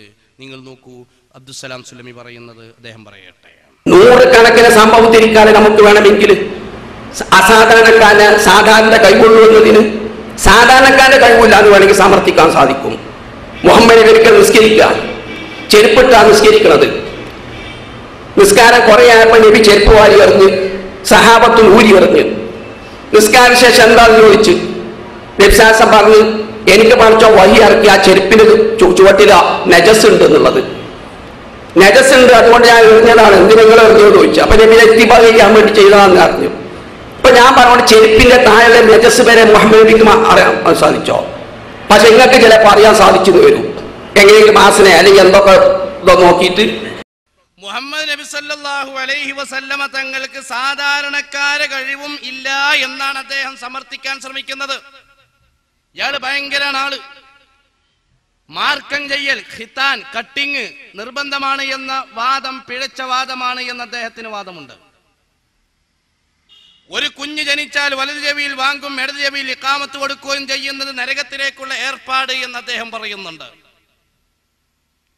ഹജറുൽ അസ്വദ് സ്വർഗത്തിൽ നിന്ന് കൊണ്ടുവന്ന കല്ലാണ് എന്ന വിശ്വാസം ഒരിക്കലും അംഗീകരിക്കാൻ പാടില്ല എന്ന് അദ്ദേഹം പറയുന്നുണ്ട്. ഒരുപാട് കിതാബുകളിൽ ഉള്ളതാണ്, അതൊക്കെ മറച്ചു വെക്കുക. എന്നിട്ടും അയാൾ പറയുന്നത് എന്താണ്? ഇങ്ങനെ തെളിവുകളൊക്കെ കിതാബുകളിൽ ഉണ്ടല്ലോ എന്ന് പറയുമ്പോൾ അയാൾ പറയുന്നത് എന്താണ്? അതൊന്നും ശരിയല്ല. എന്നിട്ട് പറയാണ്, എനിക്കും ഇമാം ബുഖാരിക്കും കുറെ തെറ്റ് പറ്റിയിട്ടുണ്ട്, അള്ളാഹു ഞങ്ങൾക്ക് രണ്ടുപേർക്കും പൊറുത്തു തരട്ടെ. ഇയാള് ഇദ്ദേഹത്തിന്റെ സഹീഹുൽ ബുഖാരി വ്യാഖ്യാനത്തിന്റെ ആമുഖത്തിൽ അദ്ദേഹം വലിയൊരു ദുആ ഇമാം ബുഖാരിക്ക് വേണ്ടിയിട്ട്. എന്താ ദുആ? എനിക്കും ഇമാം ബുഖാരിക്കും ഒരുപാട് തെറ്റ് പറ്റിയിട്ടുണ്ട്, അള്ളാഹു ഞങ്ങൾക്ക് പൊറുത്തു തരട്ടെ. എന്തുവർക്കാൻ പറ്റിയ ജാതിയും കണ്ട ആസാരിന്റെ പോലെ ഉണ്ട്. നിങ്ങൾ ആലോചിച്ചു നോക്ക്, ഇവരുടെ കഥ എന്താണ്? ഇങ്ങനെ പല വിഷയങ്ങളും പറയാം. അങ്ങനെ പറഞ്ഞ് ജിന്നുമ കൂടുക, പിന്നെ ഇങ്ങോട്ട് തന്നെ വരിക, പിന്നെ അപ്പുറത്തേക്ക് പോവുക, പറയുന്നോടത്തോളം കൂടുക, ഓരോ പ്രശ്നത്തിലും അകപ്പെടുക. അങ്ങനല്ലേ ഒരാശയങ്ങൾ? 921 വന്ന മുജാഹിദ് 2011 എത്തി നിൽക്കുമ്പോൾ വെട്ടിമാറ്റുകയും മാറ്റിത്തിരുത്തുകയും കൂട്ടിച്ചേർക്കുകയും വീണ്ടും വെട്ടിമാറ്റുകയും മാറ്റിയത് പിന്നെയും മാറ്റുകയും അങ്ങനെ ഓരോ മാറ്റങ്ങൾക്ക് വിധേയമാക്കി ഇങ്ങനെ ഓരോ വിഡ്ഢിത്തങ്ങൾ പറച്ചു പറയാൻ തുടങ്ങി. എന്ത് പറഞ്ഞാലും കുടുങ്ങാം. പണ്ടൊരു കാരനൂര് അൽബിയക്ക എന്ന് പറഞ്ഞൊരു കാരനൂര്, അയാൾ മക്കത്തൊക്കെ പോയി ഹജ്ജ് ചെയ്ത് വന്ന കഥ പറയാറുണ്ട്. ഹജ്ജ് ചെയ്ത് വന്നു, അയാളെ മുറ്റത്ത് വലിയൊരു പ്ലാവ് ഉണ്ടായിരുന്നു. അയാളെ തിരിച്ചറിയാൻ വേണ്ടി ആളുകളൊക്കെ പിലാക്കൽ അൽബി ഹാജി എന്ന് വിളിച്ചു. പിലാക്കൽ അൽബി ഹാജി എന്ന് വിളിച്ചപ്പോ ഇയാൾക്ക് സഹിച്ചില്ല. നല്ലൊരു പേരുണ്ടായിട്ട് അതിന്റെ ഒപ്പം എന്തിനാ ഒരു പിലാക്കൽ? ഇത് പേര് വരാൻ കാരണം എന്റെ മുറ്റത്തൊരു പ്ലാവ് ഉണ്ടായതുകൊണ്ടല്ലേ. ഉടനെ തന്നെ അയാൾ ഒരു മഴ കൊണ്ടുവന്ന് ആളുകളെ വിളിച്ചു വരുത്തിയിട്ട് പ്ലാവ് മുറിച്ചു. എന്തിന്? പേര് പോകാം. അത് കണ്ടോടുകൂടെ ആളുകൾ കുറ്റിപ്പിലാക്കൽ അൽബി ഹാജി എന്നാക്കി. പിന്നെ എല്ലാവരും അങ്ങനെ കുറ്റിപ്പിലാക്കൽ അൽബി ഹാജി കുറ്റിപ്പിലാക്കൽ അൽബി ഹാജി എന്നായി. എന്തിനാണ് അയാൾ പ്ലാവ് മുറിച്ചത്? ഉള്ള ആ പേര് പോവാൻ വേണ്ടിയിട്ട്. ഇപ്പൊ എന്തുണ്ടായത്? പ്ലാവ് കൂടെ കുറ്റിയും കൂടിയും കൂടി ഒന്നും കൂടെ ടൈറ്റിൽ വർദ്ധിച്ചു. ഇനി എന്താ ചെയ്യാം? അങ്ങനെ രാത്രി കിടക്കുമ്പോ ഭാര്യ പറഞ്ഞെടുത്ത ഒരു ഉപാധി, ഒരു കാര്യം ചെയ്തളി, ഇപ്പൊ കുറ്റിയോണ്ടല്ലേ പ്രശ്നം, അത് വേരോടൻ പുഴക്കിക്കളി, JCB എവിടെ ഉള്ളെങ്കിൽ അവിടെ പോയി വരുത്തിക്കളി എന്ന് പറഞ്ഞു. അങ്ങനെ JCBനെ കൊണ്ടുവന്ന് പുഴക്കി. അപ്പൊ ആൾക്കാർ കുയിപ്പിലാക്കൽ അൽബിയാക്കി, കുയിപ്പിലാക്കൽ അൽബിയാജി. അപ്പൊ ഇങ്ങനെ എന്താണ് ഓരോന്ന് എന്താവുകയാണ്? ചെയ്യണോടത്തോളം കുടുങ്ങണോടത്തോളം ചെയ്യാന്ന് പറഞ്ഞ പോലെ ഇവരുടെ ആശയങ്ങളും ഓരോന്നോരോന്ന് മാറിക്കൊണ്ടിരിക്കുകയാണ്, ഓരോന്നോരോന്ന് മാറ്റിക്കൊണ്ടിരിക്കുകയാണ്. അള്ളാഹുവിന്റെ റസൂലിനെ സാധാരണക്കാരനാക്കി. അള്ളാഹുവിന്റെ റസൂല് സാധാരണക്കാരെന്ന് പറയാൻ പറ്റുമോ? നബി സല്ലല്ലാഹു അലൈഹി വസല്ലമ തങ്ങളെ സംബന്ധിച്ചിടത്തോളം അവിടുത്തെ ഓരോ ഭാഗവും അസാധാരണമാണ്. നബി സല്ലല്ലാഹു അലൈഹി വസല്ലമ തങ്ങളുടെ വിയർപ്പ് അസാധാരണമാണ്. നബി തങ്ങളുടെ ജുബ്ബ അസാധാരണമാണ്. നബി സല്ലല്ലാഹു അലൈഹി വസല്ലമ തങ്ങളുടെ ശരീരം അസാധാരണമാണ്. ഞാൻ നിങ്ങളെ പോലെയല്ല. ഇന്നി ലസ്തു മിസ്ലക്കും ഇന്നി ലസ്തു കഅഹദിൻ മിൻകും അയ്യുക്കും മിസ്ലി. ആരുണ്ട് നിങ്ങളിൽ എന്നെ പോലെ? നബി ചോദിക്കുമ്പോ വഹാബി പറയാ ഞങ്ങളുണ്ട്, മൗദൂദി പറയാ ഞങ്ങളും ഉണ്ട്. എന്താ ചെയ്യാ? നബി തങ്ങളെ അസാധാരണക്കാരനായി അംഗീകരിക്കുന്നതിന് പകരം സാധാരണക്കാരനാക്കുക. ഇതല്ലേ ഇവിടെയുള്ള പുത്തൻ പ്രസ്ഥാനക്കാർ ചെയ്തുകൊണ്ടിരിക്കുന്നത്?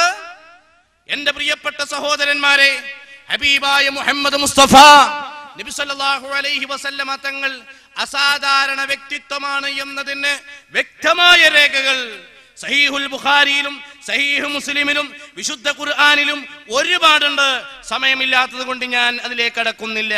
അതുകൊണ്ടാണ് സഹാബത്തെ കിറാം അവിടുത്തെ തിരുകേശം അവിടുന്ന് ശിഫക്ക് വേണ്ടിയിട്ടും ബറക്കത്തിന് വേണ്ടിയിട്ടും പുണ്യത്തിന് വേണ്ടിയും ഉപയോഗപ്പെടുത്തിയത്. അവിടുത്തെ കാല സാധാരണമാണ്. പാറയിൽ കാല് താഴ്ന്നിരുന്നു, മണലിലൂടെ നടക്കുമ്പോൾ താഴുകയില്ല. ഹദീസിന്റെ കിതാബുകളിൽ കാണാം. എന്തേ? നബി തങ്ങളുടെ അസാധാരണത്വമാണ്. എല്ലാം അസാധാരണത്വമാണ്.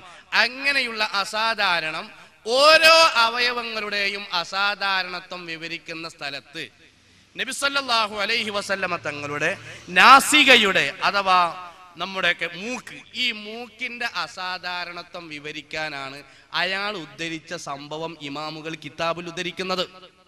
എന്താണ് അവിടുത്തെ ശറഫാക്കപ്പെട്ട മൂക്കിന്റെ പ്രത്യേകത? എന്താണ്? അതിലൂടെ മോശമായ വാസന അടിക്കുകയില്ല എന്നതാണ്. ദുർഗന്ധം ഒരിക്കലും ആരും ദുർഗന്ധം ഇഷ്ടപ്പെടൂലല്ലോ. ദുർഗന്ധം ഇഷ്ടപ്പെടാത്തതുപോലെ അള്ളാഹുവിന്റെ റസൂലിനെ ദുർഗന്ധം ശ്വസിക്കാൻ അള്ളാഹു തആല അനുവദിക്കുന്നില്ല. അസാധാരണത്വമാണ്. ഇനി അഥവാ ദുർഗന്ധമുള്ള വല്ല നജസും ആ നജസിൽ തന്റെ ചെരിപ്പൊന്നറിയാതെ തട്ടിയോ, ഉടനെ നമ്മളൊക്കെയാണ് സുല്യം എന്താ പറഞ്ഞത്, നമുക്കൊക്കെ മണത്താറി, നബിക്ക് അതും അറിയില്ല എന്നാണ്. അത് മൂക്കിന്റെ കുറവല്ല, പിന്നെ ഇങ്ങനെ ഒന്നുണ്ട് എന്ന് സ്പെഷ്യൽ മലക്ക് വന്ന് പറയും. സ്പെഷ്യൽ മലക്കുകൾ വന്ന് പറയും. അത് നബിയുടെ അസാധാരണത്വമാണ്. ഈ അസാധാരണത്വം എന്നുള്ളത് നേരെ ഉൾട്ടയായി മനസ്സിലാക്കുക. ഇതാണ് ഇവർക്ക് സംഭവിച്ചത്. പണ്ടൊരു ഡോക്ടർ കുറെ കള്ളുടിയന്മാരെ കൂട്ടിയിട്ട് ഇതിന്റെ ഗൗരവം മനസ്സിലാക്കാൻ വേണ്ടി ക്ലാസ് എടുത്തു കൊടുത്ത കഥ പറയലുണ്ട്.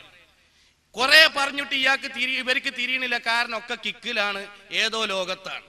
അവസാനം ഇവർക്കൊന്ന് മനസ്സിലാക്കി കൊടുക്കട്ടെ എന്നുള്ള നിലക്ക് ഒരു ഗ്ലാസ്സിൽ വെള്ളം, ഒരു ഗ്ലാസ്സിൽ മദ്യം കൊണ്ടുവന്ന് വെച്ചു. ഇവിടെ നമ്മുടെ നാട്ടിലൊക്കെ ഈ പൂയേര എന്ന സാധനമുണ്ട്, ഞാഞ്ഞൂല്, അങ്ങനെ തന്നെയല്ലേ പറയല്, മണ്ണിര.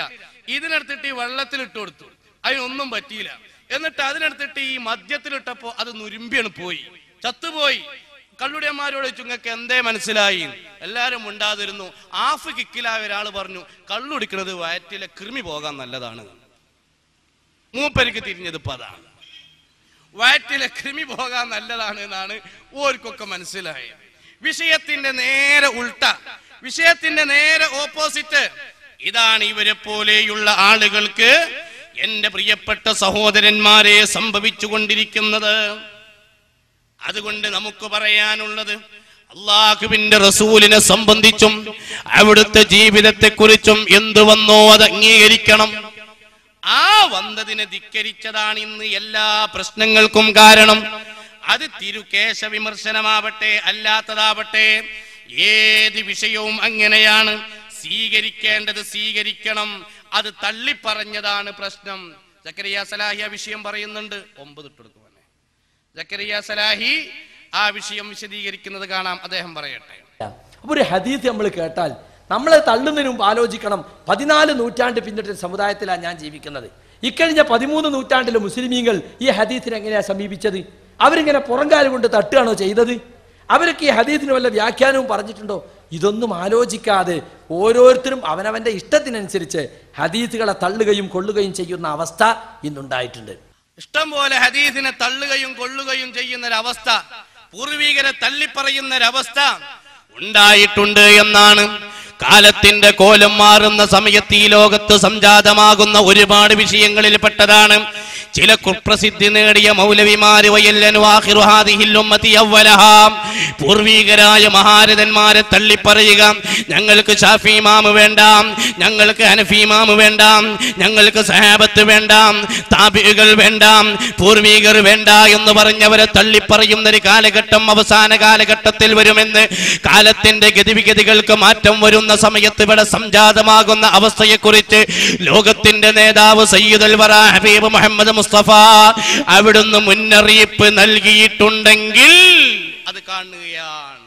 സഹീഹുൽ ബുഖാരിയിൽ അധ്യായം ബാബു സമാഇൽ മൗത, മരണപ്പെട്ടവർ കേൾക്കുന്ന അധ്യായം എന്നൊരു അധ്യായം ബുഖാരിയിൽ ഉണ്ടെങ്കിൽ, ഇന്നൽ മയ്യിത ലയസ്മഉ ഖർഅനി ആലിഹിം, മരിച്ചവർ കേൾക്കുക തന്നെ ചെയ്യും എന്ന് ബുഖാരി മുസ്ലിം റിപ്പോർട്ട് ചെയ്യുമ്പോൾ മൗലവിമാര് പറ കേൾക്കൂല, കേൾക്കൂല. നബി പറഞ്ഞാലോ അത് കൂട്ടൂല. ഇങ്ങനെയാണ് അവരുടെ വാദം. മഹാന്മാരായ സഹാബത്തെ കിറാം അള്ളാഹുവിന്റെ റസൂലിന്റെ തിരുകേശമിട്ട വെള്ളം ഉപയോഗപ്പെടുത്തിയിരുന്നു എന്ന് വന്നാൽ അത് ശരിയല്ല, ബാപ്പാന്റെ ഷർട്ട് എടുത്ത പോലെ എടുത്തച്ചാണ്, അല്ലാതെ പുണ്യത്തിന് വേണ്ടിയിട്ടല്ല മൗലവിമാർ. ഇങ്ങനെ ഓരോന്നോരോന്ന് മാറ്റുകയാണ് എന്റെ പ്രിയപ്പെട്ടവര്. ഒരുപാട് വിഷയങ്ങൾ കാണാം. ഇന്ന് ഏറ്റവും പ്രധാനപ്പെട്ട ഒരു വിഷയമാണ്, ഒരു വിവാദമാണ് തിരുകേശ വിമർശനം. തിരുകേശം, കോശമില്ലാത്ത കേശം എന്ന് പറഞ്ഞ് ചില ആളുകൾ പരിഹസിക്കുക.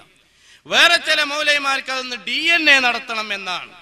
വേറെ ചില ആളുകൾക്ക് കുറച്ച് സനത് വേണം എന്നാണ്. സനത് തന്നെ ഇല്ലാത്ത ആളുകളാണ് അങ്ങനെ വിവാദം ഉന്നയിക്കുന്നത്. അങ്ങനെ ഒരുപാട് ആളുകൾ പല നിലക്കുമുള്ള വിവാദങ്ങളുമായി രംഗത്ത് വന്നതായി കാണാം. ശ്രീമാൻ സക്കരിയ സലാഹി അദ്ദേഹം വിമർശിക്കുന്നത് നോക്കൂ. അദ്ദേഹത്തിന്റെ വിമർശനം ആദ്യം നോക്കുക. പ്രവാചകനുമായി വന്ന കാദിയാനികളെ ഒറ്റപ്പെടുത്തിയതുപോലെ കള്ളമുടിയുമായി വന്ന കാന്തപുരം ഗ്രൂപ്പിനെ ഒറ്റപ്പെടുത്തണമെന്ന ആഹ്വാനവുമായിട്ടാണ് മുസ്ലിം സംഘടനകൾ മുന്നേറിക്കൊണ്ടിരിക്കുന്നത്. ഞങ്ങൾക്ക് കാന്തപുരത്തോടോ അദ്ദേഹത്തിന്റെ ബിസിനസ് സംരംഭങ്ങളോടോ അസൂയ ഉള്ളത് കൊണ്ട് പറയുകയല്ല. നിങ്ങൾ അസൂയപ്പെട്ടിട്ടോട് കാര്യമല്ല, അത് വേറെ വിഷയം. എന്നാൽ എന്റെ പ്രിയപ്പെട്ടവരെ, അദ്ദേഹം പറഞ്ഞത് എന്താണ്? കള്ളമുടിയുമായി വന്ന കാന്തപുരത്തെ ഒറ്റപ്പെടുത്തണം എന്നാണ്. എന്റെ പ്രിയപ്പെട്ടവരെ, വന്യരായ ശൈഖുന അവർക്ക് ഹബീബായ മുഹമ്മദ് മുസ്തഫ റസൂലുള്ളാഹി സല്ലല്ലാഹു അലൈഹി വസല്ലമ തങ്ങളുടെ തിരുകേശം ലഭിച്ചിട്ടുണ്ട്. ആ തിരുകേശം ലഭിച്ചതിനെ ഇവിടെ ചോദ്യം ചെയ്യുകയാണ് മൗലവിമാർ. ചോദ്യം ചെയ്യുന്നവരുടെ കൂട്ടത്തിൽ പല രൂപത്തിലും പല ആളുകളുമാണ്. പല ആളുകൾക്കും പല വാദങ്ങളാണ്. ചില ആളുകൾ പറയുന്നത് തിരുകേശത്തിന് വേണ്ടി ഒരു പള്ളി നിർമ്മിക്കുകയോ തിരുകേശത്തെ ബഹുമാനിക്കുകയോ ബറക്കത്തെടുക്കുകയോ ചെയ്താൽ അത് പൂജിക്കുന്നതിന് തുല്യമാണ് എന്നാണ്. പൂജിക്കുന്നതിന് തുല്യമാണ് എന്നാണ്. ഇത് കണ്ടോ നിങ്ങൾ? അൽ മുർഷിദ് മാസിക എന്ന ഇ.കെ. മൗലവി എന്ന മർഹൂം ശംസുൽ ഉലമ ഇ.കെ. ഉസ്താദ് അല്ല, മുജാഹിദിന്റെ മൗലവിയായ ഇ.കെ. മൗലവി ഇസ്ലാഹി പ്രസ്ഥാന ചരിത്രത്തിന് രാമുഖം എന്ന പുസ്തകത്തിലും അതുപോലെ ഇസ്ലാഹികൾ ഇന്നലകളിലെ നായകന്മാർ എന്നവരുടെ പുസ്തകങ്ങളിലൊക്കെ പരിചയപ്പെടുത്തുന്ന വ്യക്തിയാണ്. ഇദ്ദേഹത്തിന്റെ പത്രാധിപരിൽ വരുന്ന ഈ പത്രത്തിൽ പി മുഹമ്മദ് കുട്ടശ്ശേരി എന്ന് പറയുന്ന വ്യക്തി എഴുതി വെച്ചതായി കാണാം. നബി സല്ലല്ലാഹു അലൈഹി വസല്ലമയുടെ മുടി മുക്കിയ വെള്ളം രോഗശമനത്തിനു വേണ്ടി മോന്തി കുടിക്കുന്നവരും മക്കത്തു നിന്ന് അറാഖിന്റെ കൊള്ളി കൊണ്ടുവന്ന് പല്ലു തേക്കുന്നവരും വേറെയുമുണ്ട്. എന്നാൽ ഷെയ്ഖ് മുഹമ്മദുൽ ഖസാലി ഉബ്ബാദുൽ ഹുറൂഫ് എന്ന് നല്ലൊരു ഉദാഹരണം കാണിച്ചിട്ടുണ്ട് നമ്മുടെ നാട്ടിലൊക്കെ എന്ന് പറഞ്ഞിട്ട്. എന്റെ പ്രിയപ്പെട്ടവരെ, നബി സല്ലല്ലാഹു അലൈഹി വസല്ലമ തങ്ങളുടെ മുടിയെയും അതുപോലെ അതിട്ട വെള്ളത്തിനെയും ആദരിക്കുകയും കുടിക്കുന്നതിനെയും കുറിച്ച് ഉബ്ബാദുൽ ഹുറൂഫ് ഇൻ ബ്രാക്കറ്റ് അക്ഷര പൂജകർ എന്നാണ് ആധുനിക പണ്ഡിതന്മാർ ഇവർ വിളിക്കുന്നത്. ആദ്യം പറഞ്ഞു, മത നിയമങ്ങളുടെയും തെളിവുകളുടെയും യുക്തികളും തത്വങ്ങളും ഗ്രഹിക്കാതെ അവയുടെ ബാഹ്യാക്ഷരങ്ങളെ മാത്രം പിൻപറ്റുന്ന ചിലരുണ്ട് മുസ്ലിങ്ങളിൽ. പണ്ടുള്ളവർ പാടിയതിനെ അന്ധമായി അപ്പടി പകർത്തുന്നവരും മതത്തെ ന്യായത്തിന്റെയും യുക്തിയുടെയും ചിന്തയുടെയും വെളിച്ചത്തിൽ മനസ്സിലാക്കുന്നതിനെ അംഗീകരിക്കാത്തവരുമാണവർ. അവർക്ക് ഉബ്ബാദുൽ ഹുറൂഫ് എന്നാണ് ആധുനിക പണ്ഡിതന്മാർ വിളിക്കുന്നത്. അതിനുള്ള ഉദാഹരണമാണ് നബിയുടെ മുടി മുക്കിയ വെള്ളം കുടിക്കൽ. അത് പൂജാരികളുടെ ഏർപ്പാടാണ് എന്ന് മുജാഹിദ് എഴുതി വെച്ചു. ജമാഅത്തെ ഇസ്ലാമിക്കാരുടെ ലേറ്റസ്റ്റ് പ്രബോധനം. ഈ പ്രബോധനത്തിൽ ഒരു ലേഖനം കാണാം. അവരെഴുതി വെക്കുകയാണ്. എന്താണ് എഴുതി വെച്ചത്? ലോകത്തെവിടെയും മുസ്ലിം പള്ളികളിൽ, ക്ഷേത്രങ്ങളിലും ചർച്ചുകളിലും കാണപ്പെടുന്നത് പോലെ ഒന്നിന്റെയും പ്രതിഷ്ഠകളില്ലാത്തതുപോലും അതുകൊണ്ടാണ്. രൂപരഹിതനും സർവശക്തനും സർവവ്യാപിയുമായ ഏകദൈവത്തെ മാത്രം ആരാധിക്കുന്നതിനുള്ള കേന്ദ്രമായ പള്ളികളിൽ പ്രതിഷ്ഠകൾ പാടില്ലെന്നത് അതിനാൽ തന്നെ ഇസ്ലാമിന്റെ വിട്ടുവീഴ്ചയില്ലാത്ത നിലപാടാണ്. ഈ നിലപാടിനെയാണ് തിരുകേശത്തിനൊരു ഉത്തമ കേന്ദ്രം എന്ന നിലയിൽ മലബാറിൽ എവിടെയോ, ഇപ്പോഴും ഐഡിയ അവർക്ക് കിട്ടിയിട്ടില്ല, നിങ്ങൾക്ക് കിട്ടൂല, നിർമ്മിക്കാൻ പോകുന്ന ഷേറെ മുബാറക് മസ്ജിദ് വെല്ലുവിളിച്ചിരിക്കുന്നത്. അപ്പൊ പള്ളിയിൽ പ്രതിഷ്ഠ പാടില്ല എന്നുള്ളതിനുള്ള വെല്ലുവിളിയാണ് പള്ളിയിൽ ഒരു ഷേറെ മുബാറക് കൊണ്ടുപോയി വെച്ചാൽ എന്ന് മൗലവിമാർ പറയും. അത് തന്നെ ആരിഫ് അലി എന്ന് പറയുന്ന ജമാഅത്തുകാരന്റെ നേതാവ് പറയുന്നത് നോക്കൂ. അദ്ദേഹം പറയാം, പള്ളിയെ സംബന്ധിച്ചുള്ള ഇസ്ലാമിന്റെ കാഴ്ചപ്പാട് അത് അരൂപിയായ ഏകനായ ദൈവത്തെ ആരാധിക്കാൻ മാത്രമുള്ളതാണ് എന്നാണ്. ഒരു പള്ളിയിലും നിങ്ങൾക്ക് ഒരു പ്രതിഷ്ഠയും കാണാൻ കഴിയുകയില്ല. ഇപ്പോ നമുക്ക് അങ്ങാടികളിൽ കാണാൻ കഴിയുന്ന പരസ്യം തിരുകേശത്തിന് ഒരു ഉത്തമ കേന്ദ്രം എന്നതാണ്. അതായത് ഈ പള്ളി ഉണ്ടാക്കുന്നത് ഈ കേശം അവിടെ പ്രതിഷ്ഠിക്കാനാണ് എന്നർത്ഥം. അതായത് തിരുകേശം എന്ന പ്രതിഷ്ഠയുള്ള ഒരു പള്ളിയായിരിക്കും അത് എന്നതാണ്. അത് ഇസ്ലാമിന്റെ പള്ളിയെ സംബന്ധിച്ചുള്ള സങ്കല്പത്തിന് തന്നെ എതിരായിട്ടുള്ള ഒരു കാര്യമാണ്. അപ്പോ നിർമ്മിക്കപ്പെടുന്ന പള്ളിയിൽ ഹബീബായ നബി തങ്ങളുടെ തിരുകേശവോ ശേഷിപ്പോ വെച്ചാൽ അത് പള്ളിയെ കുറിച്ചുള്ള സങ്കല്പത്തിന് നേരെ വിരുദ്ധമാണ് എന്നതാണ് മൗദൂദിയൻ മസ്തിഷ്കത്തിൽ നിർഗളിച്ച പുതിയ സിദ്ധാന്തം. എന്റെ പ്രിയപ്പെട്ടവരെ, ജമാഅത്തുകാരും മുജാഹിദുകളും ഇങ്ങനെ പറയുമ്പോൾ ശേഷിപ്പുകൾ, തിരുശേഷിപ്പ് ഒരു പള്ളിയിൽ ഉണ്ടായാൽ ആ പള്ളിക്ക് വിരുദ്ധമായ, പള്ളിയുടെ ഉദ്ദേശത്തിന് വിരുദ്ധമായ പ്രവണതയാണെങ്കിൽ ഇതെവിടെയൊക്കെ ബാധിക്കണം? അള്ളാഹുവിന്റെ റസൂല് ആരാധനകൾക്ക് വർദ്ധിത മൂല്യം കൽപ്പിച്ച 3 പള്ളികൾ, ലോക മുസ്ലിങ്ങൾ മുഴുവനും തിരിഞ്ഞു നിൽക്കുന്ന കഅബാലയം എന്ന മഹിതമായ ആ പ്രയർ ഡയറക്ഷൻ ഉൾക്കൊള്ളുന്ന മസ്ജിദുൽ ഹറാം ശേഷിപ്പില്ലേ അവിടെ? തിരുശേഷിപ്പില്ലേ അവിടെ? എന്താണ് അവിടെ തിരുശേഷിപ്പ്? വത്തഖിദൂ മിൻ മഖാമി ഇബ്രാഹീമ മുസല്ലാ. ഇബ്രാഹിം നബി അലൈഹിസ്സലാമിന്റെ കാൽ പതിഞ്ഞ കല്ല് കണ്ണാടിക്കുച്ചില്ലിൽ വെച്ച് അവിടെ അള്ളാഹുവിനെ ഇബാദത്തെടുത്ത് ഇബ്രാഹിം നബിയെ ബഹുമാനിക്കാൻ നിർദ്ദേശിക്കുമ്പോ ആ തിരുശേഷിപ്പ് മസ്ജിദുൽ ഹറാം എന്ന പവിത്രമായ പള്ളിയുടെ, നമ്മുടെ പാവപ്പെട്ട പ്രവർത്തകർ സംഘടിപ്പിച്ചാണ്, ബിസ്മില്ല, എല്ലാ ആളുകളും കാര്യമായി കൊണ്ട് തന്നെ പരിഗണിക്കുക. അല്ലാഹു തആല സ്വീകരിക്കുമാറാവട്ടെ, അല്ലാഹു ഖൈർ നൽകുമാറാവട്ടെ. ആ ബക്കറ്റ് കൊണ്ട് പോണ ആളോടണം കേട്ടോ. അപ്പൊ ഞാൻ പറഞ്ഞു വന്നത്, പ്രിയപ്പെട്ട സഹോദരന്മാരെ, മസ്ജിദുൽ ഹറാമിൽ അള്ളാഹുവിന്റെ പ്രവാചകരായ ഇബ്രാഹിം നബി അലൈഹിസ്സലാം കഅബാലയത്തിന്റെ പുനരുദ്ധാരണ കർമ്മം നിർവഹിക്കാൻ വേണ്ടി നിന്നിരുന്ന ആ കല്ല് ആദരിക്കാൻ വേണ്ടി വെക്കുമ്പോൾ അവിടെ ഇസ്ലാമിന്റെ പള്ളിയെ കുറിച്ചുള്ള കാഴ്ചപ്പാടിന് വിരുദ്ധമായൊരു വിഷയം അവിടെയുണ്ട് എന്ന് പറയാമോ? അത് ഖുർആന്റെ വ്യക്തമായ ലംഘനമല്ലേ? ഇനി അടുത്തോ രണ്ടാമത്തെ പള്ളി മസ്ജിദുൻ നബവി. ആ മസ്ജിദുൻ നബവി എന്ന പള്ളിയില് പ്രിയപ്പെട്ടവരെ അവിടെയുള്ളത് എന്താണ്? മസ്ജിദുൻ നബവിയിലെ പള്ളിയിലും മസ്ജിദുൽ ഹറാമിലും വെള്ളിയാഴ്ച 2 വാങ്ക് വിളിക്കുന്ന പള്ളി, 20-ൽ കുറഞ്ഞ കേശം ഒരുപാടുള്ള തന്റെ തലയടക്കമുള്ള തന്റെ ശറഫാക്കപ്പെട്ട ശിരസ്, ആ ശിരസ് വെച്ച മണ്ണില്ലയോ? തിരുശേഷിപ്പുള്ള പള്ളിയല്ലയോ? പള്ളിയെ കുറിച്ചുള്ള സങ്കല്പനക്കതെതിരാണെന്ന് പറയാൻ പറ്റുമോ? ഹബീബായ മുഹമ്മദ് മുസ്തഫ അവിടുന്ന് അന്ത്യവിശ്രമം കൊള്ളുന്ന പള്ളിയാണ് മസ്ജിദുൻ നബവി. കൂട്ടത്തിലൊന്നുണർത്തട്ടെ, മസ്ജിദുൽ ഹറാമിന്റെയും മസ്ജിദുൻ നബവിയുടെയും പരിസരത്ത് ജോലി ചെയ്യുന്ന നമ്മുടെ നാട്ടിലെ ചില മുജാഹിദ് സുഹൃത്തുക്കളുണ്ട്. ആ മുജാഹിദുകൾ ജുമഅക്ക് പോകൽ എവിടുക്ക? ആ പള്ളിക്ക്. അവിടെ ഏത് ഭാഷയിലാ ഖുതുബ? അറബി ഭാഷയിൽ. അവിടെ തിരിയണ്ടേ? അവിടെ തിരിയണ്ട, ഇവിടെ എന്നാ തിരിയണം. 2 കൊല്ലം 104 വെള്ളിയാഴ്ച ചുരുങ്ങിയത് 104 വെള്ളിയാഴ്ച 2 കൊല്ലം തുടർച്ചയായി മസ്ജിദുൻ നബവിയിൽ ജുമഅക്ക് പോയിരുന്ന ആളുകൾ, അറബിയിലുള്ള ഖുതുബി നിസ്കാരം നിർവഹിച്ചിരുന്ന ആളുകൾ 2 മാസത്തെ ലീവിന് വന്ന് 8 വെള്ളിയാഴ്ചക്ക് വേണ്ടിയിട്ട് വേറെ ഏതോ നാട്ടിക്ക് പോകുന്നുണ്ടെങ്കിൽ ഓൻ അന്തല്ല എന്നല്ലേ ഇതിന് പറയാം. 104 വെള്ളിയാഴ്ച തിരിയണ്ട, ഒരു 8 വെള്ളിയാഴ്ച തിരിയണം.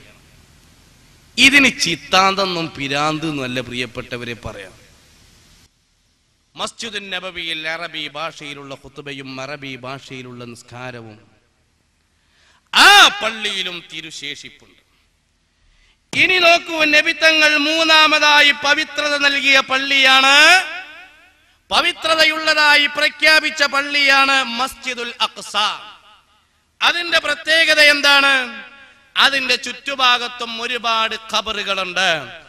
മഹാനരായ നബിയുല്ലാഹി മൂസാ നബി അലൈഹിസ്സലാം സഹീഹുൽ ബുഖാരിയിൽ കാണാം, ബാബു മൻ അഹബ്ബ അൻ യുദ്ഫന ഫീ അർളി മുഖദ്ദസ, പരിശുദ്ധമായ സ്ഥലത്ത് ഖബറടക്കാൻ ആഗ്രഹിച്ചിരുന്നവർ എന്ന ഒരു ടൈറ്റലിൽ ഒരു അധ്യായത്തിൽ കാണാം ബഹുമാനപ്പെട്ട വന്ധ്യാഭിലാഷം.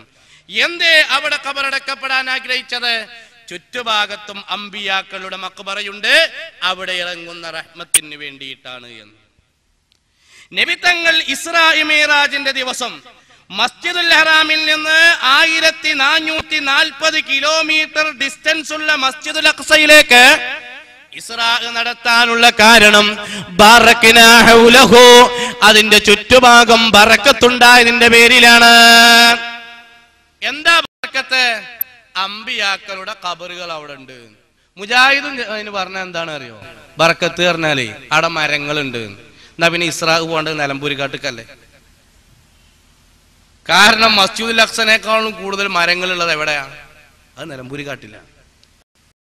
700 കൊല്ലം മുമ്പ് വഫാത്തായ ആഫ്രിക്കക്കാരനായ ഇന്ത്യ കാണാത്ത പണ്ഡിതൻ അദ്ദേഹം എഴുതിയ ചരിത്ര ഗ്രന്ഥത്തിൽ കാണാം, നോഹ് നബി അലൈഹിസ്സലാമിന്റെ കപ്പലുണ്ടാക്കാനുള്ള മരം കൊണ്ടുപോയത് ഇന്ത്യ രാജ്യത്തിന്റെ തെക്കേ ഭാഗത്ത് ഒരു മലബാർ എന്ന സ്ഥലമുണ്ട്, അതിന്റെ വടക്കേ ഭാഗത്ത് നിന്നാണ് തേക്ക് കൊണ്ടുപോയത്. ഇന്ത്യയുമായി നോഹ് നബിക്ക് ബന്ധമുണ്ട്. ഇന്ത്യ രാജ്യത്തിലൂടെ നടന്നുപോയി ആദം നബി 40ഓളം ഹജ്ജ് കർമ്മം നിർവഹിച്ചത് അല്ലാമ ഹക്കീം മുസ്തദ്റക്കിൽ റളിയല്ലാഹു അൻഹു റിപ്പോർട്ട് ചെയ്തതായി കാണാം. ഇതൊക്കെ വളരെ വ്യക്തമാണ്. ഞാൻ പറഞ്ഞു വന്നത് ആസാറുകളും ശേഷിപ്പുകളും ഈ 3 പള്ളികളിൽ ഉണ്ട്. ഇനി ഇവിടെ ഇവരുടെ മറ്റൊരു കണ്ടുപിടുത്തം എന്താണ്? ഈ പ്രബോധനത്തിൽ തന്നെ എഴുതുകയുണ്ടായി, ലോകത്ത് എവിടെയും മുടി സംരക്ഷിക്കാൻ വേണ്ടി പള്ളി പണിയുന്നത് ഇസ്ലാമിക ചരിത്രത്തിൽ ആദ്യ അനുഭവമാണ്. ഇസ്ലാമിക ചരിത്രത്തിൽ തിരുകേശം സൂക്ഷിക്കാൻ വേണ്ടി പള്ളി നിർമ്മിക്കുക എന്നത് ലോകത്ത് ആദ്യ അനുഭവമാണ് എന്ന് പ്രബോധനം 2011 മെയ് 28. ഇത് എഴുതിയ പേനയുന്തിക്ക് ഒന്നുകിൽ ചരിത്രപരമായ വിവരമില്ല, അതല്ലെങ്കിൽ വിവരമില്ല എന്ന വിവരമില്ല, അതല്ലെങ്കിൽ വിവരമുള്ളവരെ കണ്ടിട്ടില്ല എന്നേ അതിന് പറയാൻ കഴിയൂ. കാരണം കാണാം, പഴയകാല ചരിത്രങ്ങളിലൊക്കെ ശേഷിപ്പുകൾക്ക് വേണ്ടി പള്ളികൾ നിർമ്മിച്ചിരുന്നു. മഹാനരായ യൂസുഫ് ബിൻ അഹ്മദ് റുമാദി തങ്ങൾ ഹിജ്റ 398 വഫാത്തായ മഹാനാണ്. ബഹുമാനപ്പെട്ടവർ കാനു അള്ളിമു ആസാറൻ നബി, അല്ലാഹുവിന്റെ റസൂലിന്റെ ശേഷിപ്പുകളെ അങ്ങേയറ്റം ആദരിക്കുന്നവരായിരുന്നു, ബഹുമാനിക്കുന്നവരായിരുന്നു. ബഹുമാനപ്പെട്ടവരുടെ പ്രത്യേകത എന്താണ്? സൂക്ഷ്മത കൊണ്ടും വിജ്ഞാനം കൊണ്ടും അറിയപ്പെട്ടവരാണ്. നബി തങ്ങളുടെ ശേഷിപ്പുകളെ അങ്ങേയറ്റം ആദരിച്ചിരുന്നവരാണ്. നബി തങ്ങളുടെ ഒരു വടി ബഹുമാനപ്പെട്ടവരെ കൈവശമുണ്ടായിരുന്നു. നബി തങ്ങളുടെ പുതപ്പിന്റെ ഒരു കഷ്ണം ഉണ്ടായിരുന്നു. അല്ലാത്തതുമുണ്ടായിരുന്നു. ആ ശേഷിപ്പുകൾ സൂക്ഷിക്കാൻ വേണ്ടി ഒരു പ്രത്യേകം ഒരു പള്ളി തന്നെ പണിതു. എന്നിട്ട് എന്തിനു വേണ്ടിയിട്ടാണ്? നിസ്കരിക്കാൻ വേണ്ടിയിട്ടും അള്ളാഹുവിന്റെ റസൂലിന്റെ ആസാറുകളെ കൊണ്ട് ആദരിക്കാൻ വേണ്ടിയിട്ടുമെന്ന് വളരെ വ്യക്തമായി ഹിജ്റ 398 വഫാത്തായ യൂസുഫ് ബിൻ അഹ്മദ് റുമാദി എന്ന പണ്ഡിതന്റെ ചരിത്രത്തിൽ കാണാം. ഇങ്ങനെ ഒരുപാട് സംഭവങ്ങളുണ്ട്. ഇതുണ്ടായിട്ടും പ്രബോധനക്കാരൻ എഴുതി വെക്കുകയാണ് ഇങ്ങനെ. ആ പ്രബോധനക്കാരന്റെ പ്രബോധനത്തിൽ പോയതോ പ്രബോധനവുമായി ബന്ധമുള്ള ജമാഅത്തുകാരുമായി ബന്ധമുള്ള ഒരു ഇമ്മിന് വലിയ മൗലവി ഡോക്ടർ ബഹാവുദ്ദീൻ എന്ന് പറയുന്ന വ്യക്തിയാണ്. നിങ്ങൾ ആലോചിക്കുക എവിടേക്കാണ് പോയിക്കൊണ്ടിരിക്കുന്നത് എന്ന്. ഞാൻ അതിലേക്ക് ഇപ്പോൾ കടക്കുന്നില്ല. സത്യവിശ്വാസികൾ സത്യം ഗ്രഹിക്കാൻ വേണ്ടി ഉണർത്തി എന്ന് മാത്രം. എന്റെ പ്രിയപ്പെട്ടവരെ, നിങ്ങൾ ആലോചിക്കുക. അപ്പോൾ പള്ളി നിർമ്മിക്കുക എന്നത് ചരിത്രത്തിൽ ആദ്യത്തെ അനുഭവമാണ് എന്നത് തെറ്റാണ്, കളവാണ്, നുണയാണ്, പെരുന്നുണയാണ് എന്ന് തിരിച്ചറിയണം എന്നാണ് ഈ സമയത്ത് ഉണർത്തുന്നതിന്റെ പ്രിയപ്പെട്ടവരെ. ആ കേശത്തെ ബഹുമാനിക്കണം, ആദരിക്കണം. എന്നാൽ ഇവര് പറയുന്നത് എന്താണ്? ഞങ്ങൾ ആദരിക്കുന്നതിനും ബഹുമാനിക്കുന്നതിനൊന്നും എതിരല്ല എന്ന് ചിലപ്പോൾ പറയാറുണ്ട്. ക്രിയാ സലാഹി പറയട്ടെ വിഷയം. യഥാർത്ഥത്തിൽ ഞങ്ങൾ നിഷേധിക്കുന്ന കാര്യമല്ല റസൂലുള്ളാഹിന്റെ മുടി സഹാബത്തിന് വിതരണം ചെയ്തതും റസൂലുള്ളാഹിയുടെ മുടി സഹാബത്ത് ബറക്കത്തിന് ഉപയോഗിച്ചതും ഞങ്ങൾക്ക് സംശയമില്ലാത്തതാണ്. ഹദീസിൽ സ്ഥിരപ്പെട്ട് ഞങ്ങൾ അംഗീകരിക്കുന്നതാണ്. സഹാബികൾ സൂക്ഷിച്ചു വെച്ചിട്ടുണ്ടെന്നും അവർ തബറുക്കിന് ഉപയോഗിച്ചിട്ടുണ്ടെന്നും ഹദീസ് കൊണ്ട് തെളിഞ്ഞതാണ്. പക്ഷെ ഇന്ന് ലോകത്തെവിടെയും റസൂലുള്ളാഹി സ്വല്ലല്ലാഹു അലൈഹി വസല്ലം ഉറപ്പുള്ള ഒരു തിരുശേഷിപ്പും എവിടെയും സൂക്ഷിച്ചിട്ടില്ല. ഹസ്രത്ത് ബാലിലുമില്ല, വെല്ലൂരിലുമില്ല, ഡൽഹിയിലെ തുർക്കിയിലെ ടോപ്പ് കാപ്പി മ്യൂസിയത്തിലുമില്ല. തുർക്കിയിലെ ടോപ്പ് കാപ്പി മ്യൂസിയത്തിലെ ഇസ്തംബൂളില് അവിടെ നബിന്റെ ചെരുപ്പ്, നബിന്റെ വടി എന്തെല്ലാം സാധനങ്ങളാണ്. അതിനെ സംബന്ധിച്ച് പഠനം നടത്തിയിട്ടുള്ള ഡോക്ടർ അഹമ്മദ് തൈമൂർ. അപ്പോ പ്രിയപ്പെട്ടവരെ, തുർക്കിയിലുമില്ല, അവിടെയില്ല, എവിടെയില്ല. ഇവര് പോക്കറ്റ് അടിച്ച് കൊണ്ടുപോയ പോലെ വർത്താനം പറയണം. എങ്ങനെയാണ് ഇവർ ഇല്ല എന്ന് പറയാ? നബി സല്ലല്ലാഹു അലൈഹി വസല്ലമ തങ്ങളുടെ ശരീരം മണ്ണിൽ വെച്ചാൽ പോലും നശിക്കുകയില്ല എന്നതാണ്. നബി തങ്ങളുടെ ശരീരത്തിന്റെ പ്രത്യേകത എന്താണ്? അത് സംരക്ഷിക്കപ്പെടുന്നു എന്നതാണ്. സംരക്ഷിക്കപ്പെടുന്നു എന്ന് പറയുമ്പോ അതിൽ കെമിക്കലോ രാസവസ്തുക്കളോ ഒന്നും ചേർക്കാതെ തന്നെ സംരക്ഷിക്കപ്പെടും എന്നത് അല്ലാഹുവിന്റെ റസൂലിൻ അല്ലാഹ ഹറമ അലൽ അർളി അജ്സാദൽ അംബിയാ, അംബിയാക്കളുടെ ശരീരം മണ്ണിൽ പോലും നശിക്കുകയില്ല എന്നതാണ്. എന്താണ് അജ്സാദൽ അംബിയ എന്ന് ഹറമ അലൽ അർളി എന്ന് പറയാൻ എന്താ കാരണം? സാധാരണഗതിയിൽ ഭൂമിയിൽ എന്തെങ്കിലുമൊക്കെ വെച്ചാൽ അത് കാലാപ്പഴക്കം കൊണ്ട് നഷ്ടപ്പെടാറുണ്ട്, നശിക്കാറുണ്ട്. അതിൽ പോലും നശിപ്പിക്കപ്പെടുകയില്ല. അള്ളാഹുവിന്റെ റസൂലിന്റെ വാദം അതാണ്, സഹാബത്തിന്റെ വാദം അതാണ്. ഈ പറഞ്ഞത് മൗദൂദിയൻ മതമല്ല. മൗദൂദികൾ പറയുന്നത് എന്താണ്? മണ്ണിൽ ജീർണിക്കുന്നാണ് പ്രബോധനത്തിൽ എഴുതി വെച്ചത്. അവർക്കെന്തും പറയാമല്ലോ. മതത്തിന്റെ പേരിൽ എന്ത് പറയണതിന് ഒരു പേടിയില്ലാത്ത വർഗമാണ്. ചൂഷണമാണ്, മറ്റതാണ്, മറിച്ചതാണ് എന്ന് പറയുമ്പോൾ നബി തങ്ങളുടെ ശേഷിപ്പ് അതിനു വേണ്ടി ഉപയോഗിച്ച ഭയങ്കര പ്രശ്നമാണ്. എന്നാ മൗദൂദിന്റെ ശേഷിപ്പിനെ പറ്റിയിട്ടോ, പ്രബോധനം വാരിക വാള്യം 55 ലക്കം 25 1998 ഡിസംബർ 5 1419 ശഅബാൻ 16 പ്രബോധനം. ഇതിൽ കാണാം മൗദൂദിന്റെ പേന. സുന്നികൾ മദ്രസക്കും പള്ളിക്കും ധനശേഖരണാർത്ഥം നടത്തുന്ന മതപ്രസംഗ പരമ്പരയിൽ കോഴി, കോഴിമുട്ട മുതൽ പല വസ്തുക്കളും ഉയർന്ന സംഖ്യക്ക് ബ്രാക്കറ്റിൽ അതിന്റെ ബറക്കത്ത് മനസ്സിലാക്കി ലേലം ചെയ്ത് വിൽക്കാറുണ്ട്. ഉദാഹരണത്തിന് ഒരു കോഴിമുട്ട മാത്രം 1000-ഓ 2000-ഓ രൂപയ്ക്ക് വിളിച്ചെടുക്കുന്നു. ഈ സമ്പ്രദായം ഇസ്ലാമിക ദൃഷ്ട്യാ ശരിയല്ലെന്നായിരുന്നു ഈ കുറിപ്പുകാരൻ കരുതിയിരുന്നത്. എന്നാൽ ഇപ്പോഴിതാ ജമാഅത്തെ ഇസ്ലാമി സ്ഥാപക നേതാവ് അബുൽ അല മൗദൂദിയുടെ ഒരു പേന 24 ലക്ഷം രൂപക്ക്, ഒരു കൂപ്പൺ 1000 രൂപ പ്രശ്നം. ഒരു പേന, ഒരു മൗദൂദി എഴുതിയ പേന കുറെ കാലം കഴിഞ്ഞിട്ടാവുമ്പോ എഴുതൂലെന്ന് ഉറപ്പാണ്. എന്നിട്ട് ആ മൗദൂദിന്റെ പേന 24 ലക്ഷത്തിന് ലേലം ചെയ്തെടുത്ത അന്തംഗമ്മികളായ ആളുകളാ പറയണത്. തിരുശേഷിപ്പിന് അത് കൊടുത്തത് ശരിയായില്ല, 1000 കൂപ്പൺ ശരിയായില്ല, ലേലം വിളിച്ചത് ശരിയായില്ല, അത് ശരിയായില്ല, ഇത് ശരിയായില്ല. എന്റെ പ്രിയപ്പെട്ടവരെ, പ്രബോധനത്തിൽ വളരെ വ്യക്തമായി എഴുതുകയാണ്. എന്നിട്ട് പറയാണ്, മൗലാന മൗദൂദിയുടെ പേനയ്ക്ക് ചിലരുടെ കണ്ണിൽ ചരിത്ര കൗതുകപരമായ പ്രാധാന്യം ഉണ്ട്. മുൻഗാമികളായ മഹാന്മാർ ഉപയോഗിച്ച പല വസ്തുക്കളും മ്യൂസിയങ്ങളിലും മറ്റും സൂക്ഷിക്കാറുണ്ടല്ലോ എന്ന് പറഞ്ഞിട്ട് എന്തൊക്കെ തിരിയാത്ത ഭാഷയിൽ പറയാം. അതുപോലെ പ്രത്യേകതയാണ്. ചൂട്ടത്തിച്ചൊണ്ടെന്നാന്ന് പറയും നമ്മൾ സാധാരണക്കാർ. ഓല് പറയും കേരവൃക്ഷത്തിന്റെ അഗ്രത്ത് അല്പം അഗ്നി വഹിച്ചു കൊണ്ടുവരുമെന്ന് പറയും, തിരിയാതെ. ഇങ്ങനെ അങ്ങോട്ടും ഇങ്ങോട്ടും പറയാം. അവർക്ക് ഈ വിഷയത്തിൽ എന്റെ പ്രിയപ്പെട്ടവരെ നിലപാട് നോക്കൂ നിങ്ങൾ. അള്ളാഹുവിന്റെ റസൂലിന്റെ ശേഷിപ്പാണോ? എക്സ്ക്യൂസ് മീ, അകലണം അവിടുന്ന്, പോവരുത്. മൗദൂദിന്റെ പേനയാണോ? 24 ലക്ഷം രൂപക്ക്. 24 ലക്ഷം രൂപ എന്ന് പറഞ്ഞാൽ എന്റെ പ്രിയപ്പെട്ടവരെ, ഇത് ലേലം ചെയ്യുന്ന കാലത്ത് ഒരു പവൻ സ്വർണത്തിന് എത്ര നിങ്ങൾ അറിയോ? ഇത് ലേലം ചെയ്യുന്ന കാലത്ത് ഒരു പവൻ സ്വർണത്തിന് 890 രൂപയാണ്. ഇന്ന് ഒരു പവൻ സ്വർണത്തിന് എത്രയാണ്? 16,000 ചില്ലാനായി ഇന്ന്. അപ്പൊ ഇതിന്റെ മൂല്യങ്ങളൊന്ന് കൂട്ടിയൊക്കെ നിങ്ങൾ ഇതിനെ 16 കൊണ്ട് ഗുണിക്കണം. അപ്പൊ 16 കൊണ്ട് കുളിക്കുമ്പോഴോ 2 കോടിയല്ല, അതിന്റെ കോടി അപ്പുറം പോയി മൂല്യം വന്നതിന്. അത്ര വലിയ മൂല്യത്തിനൊരു പേന ലേലം ചെയ്ത മൗദൂദിന്റെ ആൾക്കാർ അത് വലിയ ഫളിലായി പ്രബോധനത്തിൽ എഴുതി വെക്കും ചെയ്തിട്ടുണ്ടെങ്കിൽ ഓല് പിന്നെ എന്ത് ചൂഷണ? ഓലെന്താ ആത്മീയ ചൂഷണത്തിന്റെ വർത്താനായി പറയാം? നിങ്ങൾ ആലോചിച്ച് നോക്കി, ഏത് വിഷയം എടുത്താലും എങ്ങനെയാണ്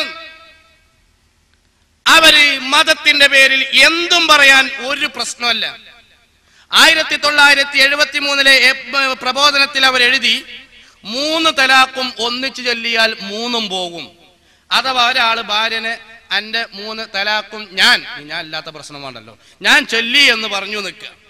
അങ്ങനെ ചൊല്ലിയാല് 3 തലാഖും ചൊല്ലിയാൽ ഇനി ആ പെണ്ണ് ഇയാൾക്ക് അനുവദിക്കപ്പെടണമെങ്കിൽ ഇദ്ദാ കാലയളവ് കഴിഞ്ഞ് മറ്റൊരാൾ വിവാഹം കഴിച്ച് അയാൾ ഡിങ്കോഗ്രാഫിക്ക് വിധേയമാക്കി നിയമാനുസൃതം തലാഖ് ചൊല്ലി പിന്നീട് അത് ഇദ്ദാ കാലയളവ് കഴിഞ്ഞാലേ ആദ്യത്തെ ആൾക്ക് ഹലാലാവുള്ളൂ. ഒക്കെ നിയമാനുസൃതമാവണം. അല്ലാതെ ഇടയിൽ ഒരു 5 മിനിറ്റ് ഒന്ന് കെട്ടിക്കൊണ്ടെന്ന് പറഞ്ഞാൽ നടക്കൂല.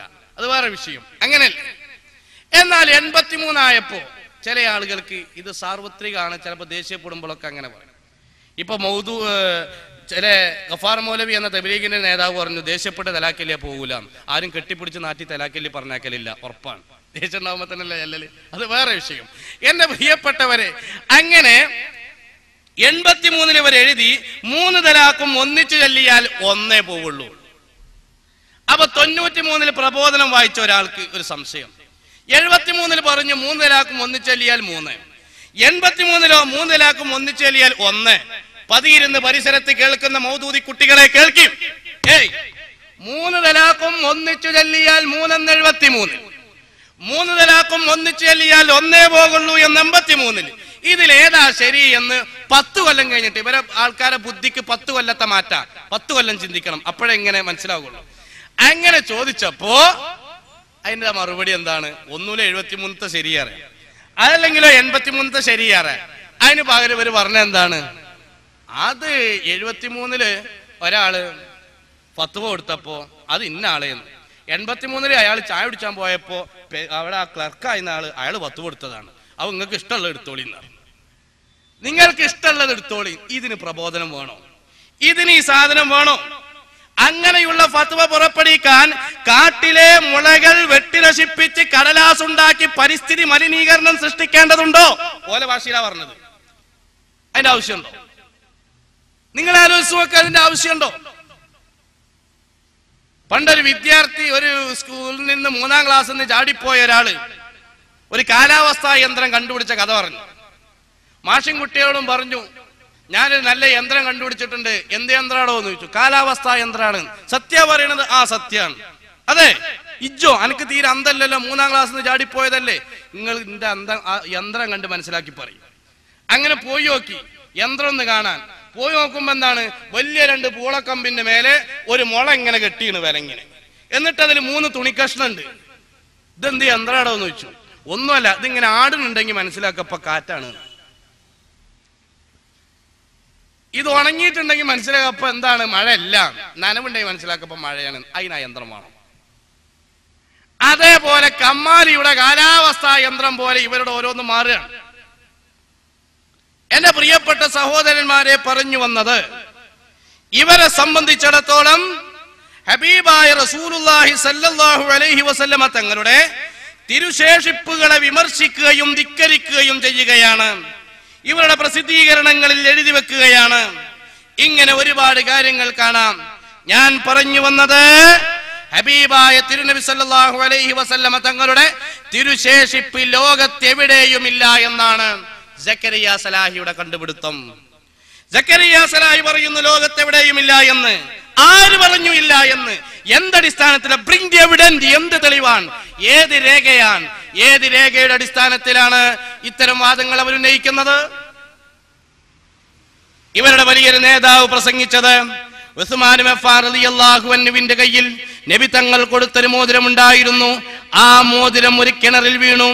ആ കിണറ്റിൽ വീണത് മുതൽ കിണറ്റിൽ ആ മോതിരം വീണത് മുതൽ ലോകത്ത് ഒരുപാട് പ്രശ്നങ്ങൾ വന്നു. അന്നു മുതൽ ലോകത്ത് ഒരു ആധാരം ബാക്കിയായിട്ടില്ല എന്നതാണ് അവരുടെ കണ്ടുപിടുത്തം. എന്നാൽ ഈ വാദം സഹാബത്തിനില്ല. ഖാലിദ് ബിൻ വലീദ് റളിയല്ലാഹു അൻഹു അവിടുന്ന് യുദ്ധത്തിൽ പങ്കെടുക്കുന്ന സമയത്ത് നബി സല്ലല്ലാഹു അലൈഹി വസല്ലമ തങ്ങളുടെ ശഅറേ മുബാറക് അവിടുത്തെ തലയിൽ ധരിച്ചിരുന്ന തൊപ്പിയിൽ വെച്ചിരുന്നു. ബോധനം വാരികയിൽ കാണാം യർമൂക്ക് യുദ്ധദിനത്തിൽ ഖാലിദ് വലീദിന്റെ ഒരു തൊപ്പി നഷ്ടപ്പെട്ടു. അതന്വേഷിച്ചു കണ്ടെത്താൻ ജനങ്ങളോട് അദ്ദേഹം ആജ്ഞാപിച്ചു. ആദ്യം അവർക്കത് കണ്ടെത്താൻ കഴിഞ്ഞില്ല. എന്നാൽ പിന്നീട് അത് കണ്ടുകിട്ടുകയുണ്ടായി. അതൊരു പഴകിയ തൊപ്പിയായിരുന്നു. തദവസരം ഖാലിദ് തങ്ങൾ പറഞ്ഞു, റസൂൽ സല്ലല്ലാഹു അലൈഹി വസല്ലം ഉംറ നിർവഹിച്ച് തലമുടി നീക്കുകയായിരുന്നു. ആളുകൾ തിരുകേശത്തിനായി ധൃതിപ്പെടുന്നുണ്ടായിരുന്നു. ഞാൻ അവർക്ക് മുന്നിലെത്തി അവിടുത്തെ നെറുകയിലെ മുടി മുഴുവനുമാണ്. അങ്ങയുടെ മൂർദാവിലെ ഒരു കെട്ടുമുടി, ചില ആൾക്കാർക്ക് കെട്ടിലല്ലേ സ്കാല്, ഒരു കെട്ടുമുടി തന്നെ അള്ളാഹുവിന്റെ റസൂലിൻ്റെത് ഖാലിദ് റളിയല്ലാഹു അൻഹു വാങ്ങിച്ചു എന്ന് ബോധനത്തിൽ എഴുതിയിട്ടുണ്ട്. എന്നിട്ട് അതേ ബോധനത്തിൽ കുറച്ച് പുറത്ത് എഴുതുകയാണ്, ആകെ 2 മുടി കിട്ടിയിട്ടുള്ളൂ, ആകെ 2 മുടിയുള്ളൂ. ഇവിടെ എഴുതിയത് ഇവിടെ മറക്കുക, ഇവിടെ മറന്നത് ഇവിടെ എഴുതുക. ഇങ്ങനെയാണ് ഇവർ ഓരോ വിഷയങ്ങൾ എടുത്താലും ഓരോന്നും മാറ്റി പറയാം. അല്ലെങ്കിൽ ഇവരങ്ങനെയാണ്. ഇപ്പോ മൗദൂദിനോട് ഖുതുബ പരിഭാഷ പത്താൻ പറ്റുമോച്ചു. അപ്പൊ അയാൾ മറുപടി എന്താണ്? ഈ കാര്യം അഥവാ ഖുതുബ പരിഭാഷ ഈ കാര്യം ചെയ്യാമെന്നാണ് എന്റെ അഭിപ്രായം. അഥവാ ചെയ്യലാണ് കൂടുതൽ ഉത്തമം, അല്ലെങ്കിൽ ചെയ്യാതിരിക്കേണ്ടതാണ്, അഥവാ ചെയ്യാതിരിക്കലാണ് ശരി. ഇപ്പൊ എന്താ മനസ്സിലായി? ചെയ്യൽ ഉത്തമം, ചെയ്യാതിരിക്കൽ ശരി. ആ മുത്തുമാണിക്ക കല്യാള് ജുമുഅ ഖുതുബ എന്ന മൗദൂദിയുടെ പുസ്തകത്തിൽ നിങ്ങൾ നോക്കൂ, 99-ാമത്തെ പേജിൽ ഇല്ലേ അങ്ങനെ? ഇങ്ങനെ എന്തിനാ ബുക്ക് എഴുതുന്നത്? അത് ശരിയും ഇത് തെറ്റും, അത് തെറ്റും ഇത് ശരി, ഇങ്ങനെ പറയാൻ വേണ്ടിയിട്ട് ഒരേ വിഷയത്തെക്കുറിച്ച്. പണ്ടൊരു ജ്യേഷ്ഠൻ അനുജനെ കുറിച്ച് കംപ്ലൈന്റ് പറഞ്ഞു. എന്റെ ഏട്ടന് മുഴുവൻ ദിവസം, ഒരു മാസം മുഴുവനും ഭാര്യന്റെ വീട്ടിലാണ്. അപ്പൊ ചെങ്ങായി ഇജ്ജ് പോവലില്ലേ? ഞാൻ പോവലുണ്ട്. എത്ര വട്ടം പോകും? മാസത്തിൽ 3 വട്ടം പോകും. ഒരു പോക്കിൽ എത്ര നിൽക്കും? 10 ദിവസം നിൽക്കും. കണക്കായില്ല. ഇതേപോലെയാണ് ഇവരുടെ ഓരോ അവസ്ഥകളും. അത് ഞാൻ പറഞ്ഞു വന്നത്, ലോകത്തെവിടെയുമില്ല എന്ന് പറയാൻ കഴിയുമോ? ഹബീബായ നബി തങ്ങളുടെ തിരുകേശം മുആവിയ റളിയല്ലാഹു അൻഹു അവിടുന്ന് സൂക്ഷിച്ചിരുന്നില്ലേ? വഫാത്തിന്റെ സമയത്ത് സൂക്ഷിച്ചിരുന്നില്ലേ? അവിടുത്തെ പദപ്പ് സൂക്ഷിച്ചിരുന്നില്ലേ? ബഹുമാനപ്പെട്ട കഅബ് ഇബ്നു സുഹൈർ റളിയല്ലാഹു അൻഹുവിന് കൊടുത്തത് അവിടുത്തെ വഫാത്തിന് ശേഷം തന്റെ ആശ്രിതരായ അനന്തരാവകാശികളിൽ നിന്ന് ഭീമമായ തുക കൊടുത്തുകൊണ്ട് മുആവിയ തങ്ങൾ വാങ്ങിച്ചത് ചരിത്രത്തിലില്ലേ? ഇമാം ബുഖാരി റളിയല്ലാഹു അൻഹു ഗ്രന്ഥരചന നടത്തുമ്പോൾ തലപ്പാവിന്റെ ഉള്ളിൽ ഹബീബായ നബി തങ്ങളുടെ തിരുകേശം വെച്ചിരുന്നു. അഹ്മദ് ബിൻ ഹംബൽ റളിയല്ലാഹു അൻഹുവിനെ അടിക്കുന്ന സമയം ഒരു പതർച്ചയുമില്ല. തന്റെ ശരീരത്തിലുള്ള ഷർട്ട് കീറിയപ്പോ പൊട്ടിത്തെറിച്ചു. കാരണം അന്വേഷിച്ചപ്പോ ഹബീബായ തിരുനബിയുടെ കേശം തുന്നി പിടിപ്പിച്ചൊരു ഷർട്ടിനെ നിസ്സാരപ്പെടുത്തുന്നത് ഞാൻ പൊരുത്തപ്പെടുകയില്ല. അഹ്മദ് ഹംബൽ തങ്ങൾ അത് വിശ്വസിച്ചവരാണ്. ഇമാം ഗസാലി തങ്ങൾ അത് വിശ്വസിച്ചവരാണ്. അബൂ ഫത്ഹ് ഹിശാമി വിശ്വസിച്ചവരാണ്. അസ്ഖലാനി തങ്ങൾ വിശ്വസിച്ചവരാണ്. ഖസലാനി തങ്ങൾ വിശ്വസിച്ചവരാണ്. വഹാബികൾ അവിശ്വസിച്ചവരാണ്. അവരെ തള്ളിക്കളയുക എന്നാണ് അതിനെക്കുറിച്ച് പറയാനുള്ളത്. എന്നിട്ട് പറയാം, തിരുകേശം, ആ കേശം ബർക്കത്തെടുക്കുന്നതിനോ പുണ്യം വിചാരിക്കുന്നതിനോ ഞങ്ങൾക്ക് ഒരു എതിരുമില്ല. ആര് പറഞ്ഞു എതിരില്ലാന്ന്? ബാലുശ്ശേരിക്കാരൻ മൗലവി പറയട്ടെ. എന്തറിയോ? ആ പത്രം നമ്മുടെ ഒക്കെ കൈവശമുണ്ട്. എന്താ പരസ്യം എന്നറിയോ? ഇവിടെ റസൂലുള്ളാഹി സ്വല്ലല്ലാഹു അലൈഹി വസല്ലമയുടെ മുടി പ്രദർശനവും ബുർദാസ്വാദനവും എവിടെ? കാരന്തൂർ മർക്കസു സഖാഫത്തു സുന്നിയ. അതിന് നേതൃത്വം നൽകുന്നത് ഷെയ്ഖുന ഷെയ്ഖുസ്സമാൻ, ഖുതുബുസ്സമാൻ, ഖമറുൽ ഉലമ എന്നൊക്കെ ഇപ്പോൾ പറയുന്ന നമ്മുടെ അടുത്ത പ്രദേശക്കാരനായ ബഹുമാന്യനായ പിന്നെ അബൂബക്കർ മുസ്ലിയാർ കാന്തപുരം, പിന്നെ ഇബ്രാഹിം, പിന്നെ ബുഖാരി ഖലീൽ തങ്ങൾ, ഇങ്ങനെ കുറെ ആൾക്കാരാണ് നേതൃത്വം. എന്താ അവിടെ നടക്കുന്നത്? റസൂലുള്ളാഹിന്റെ മുടി പ്രദർശനം.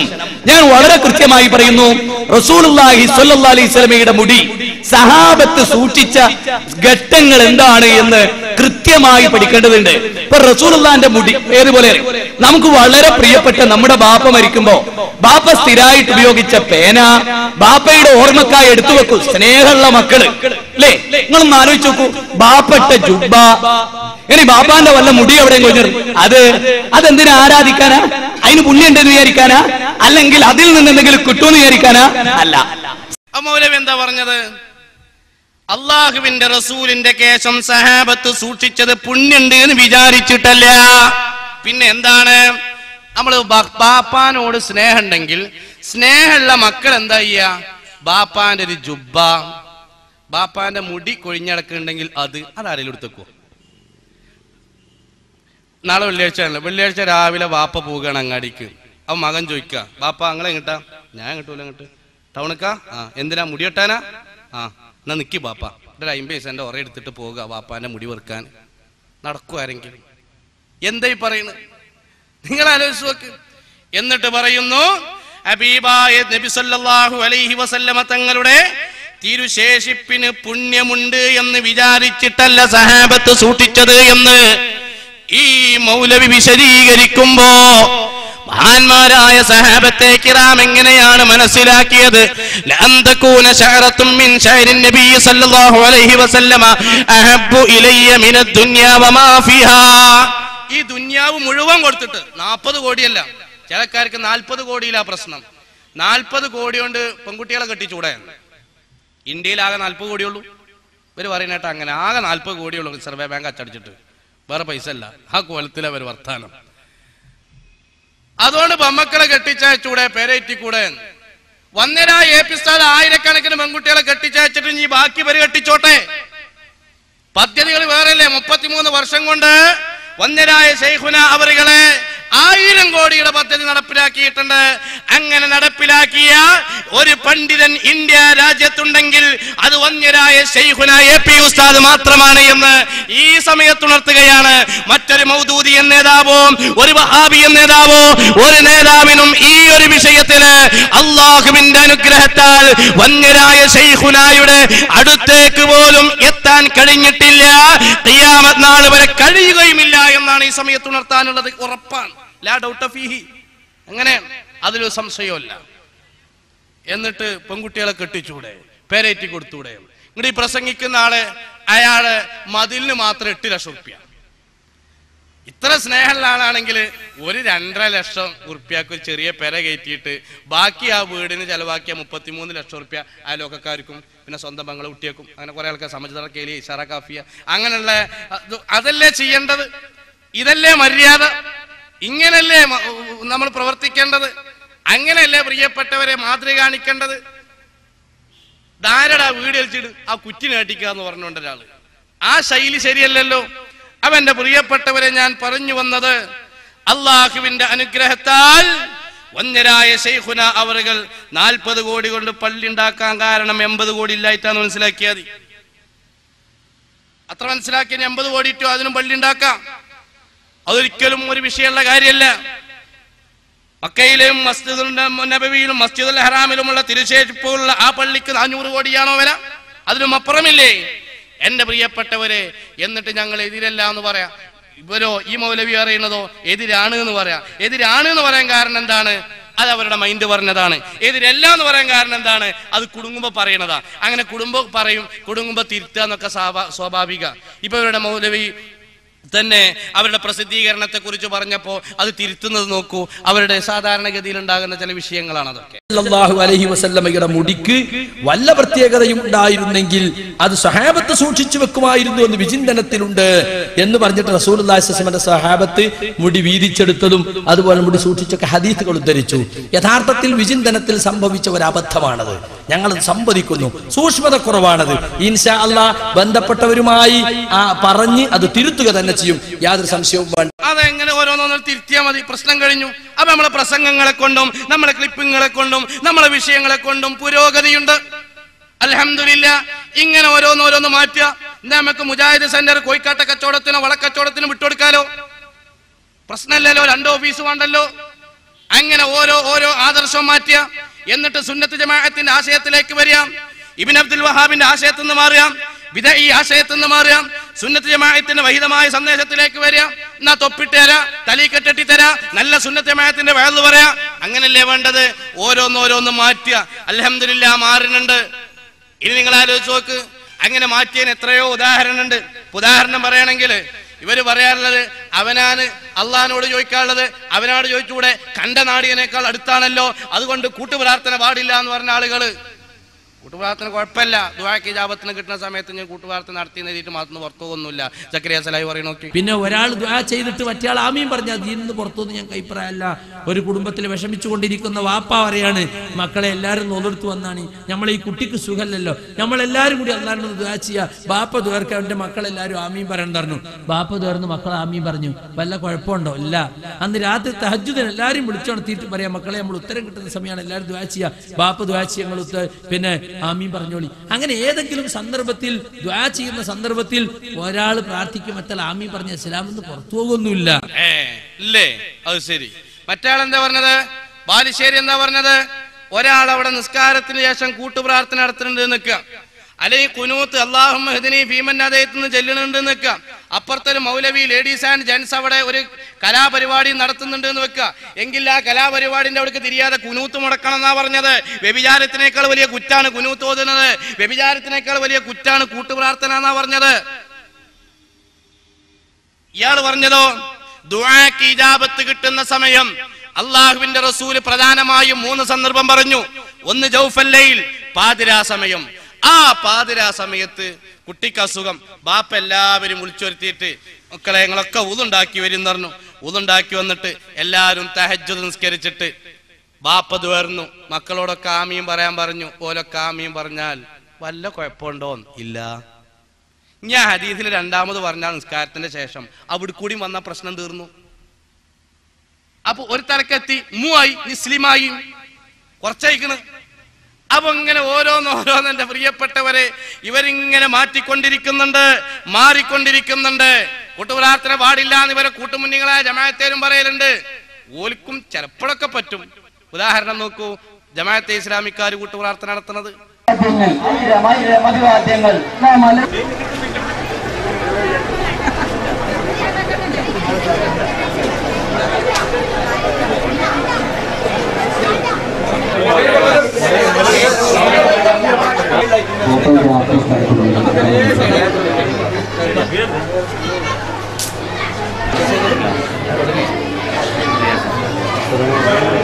തുടങ്ങാനോ?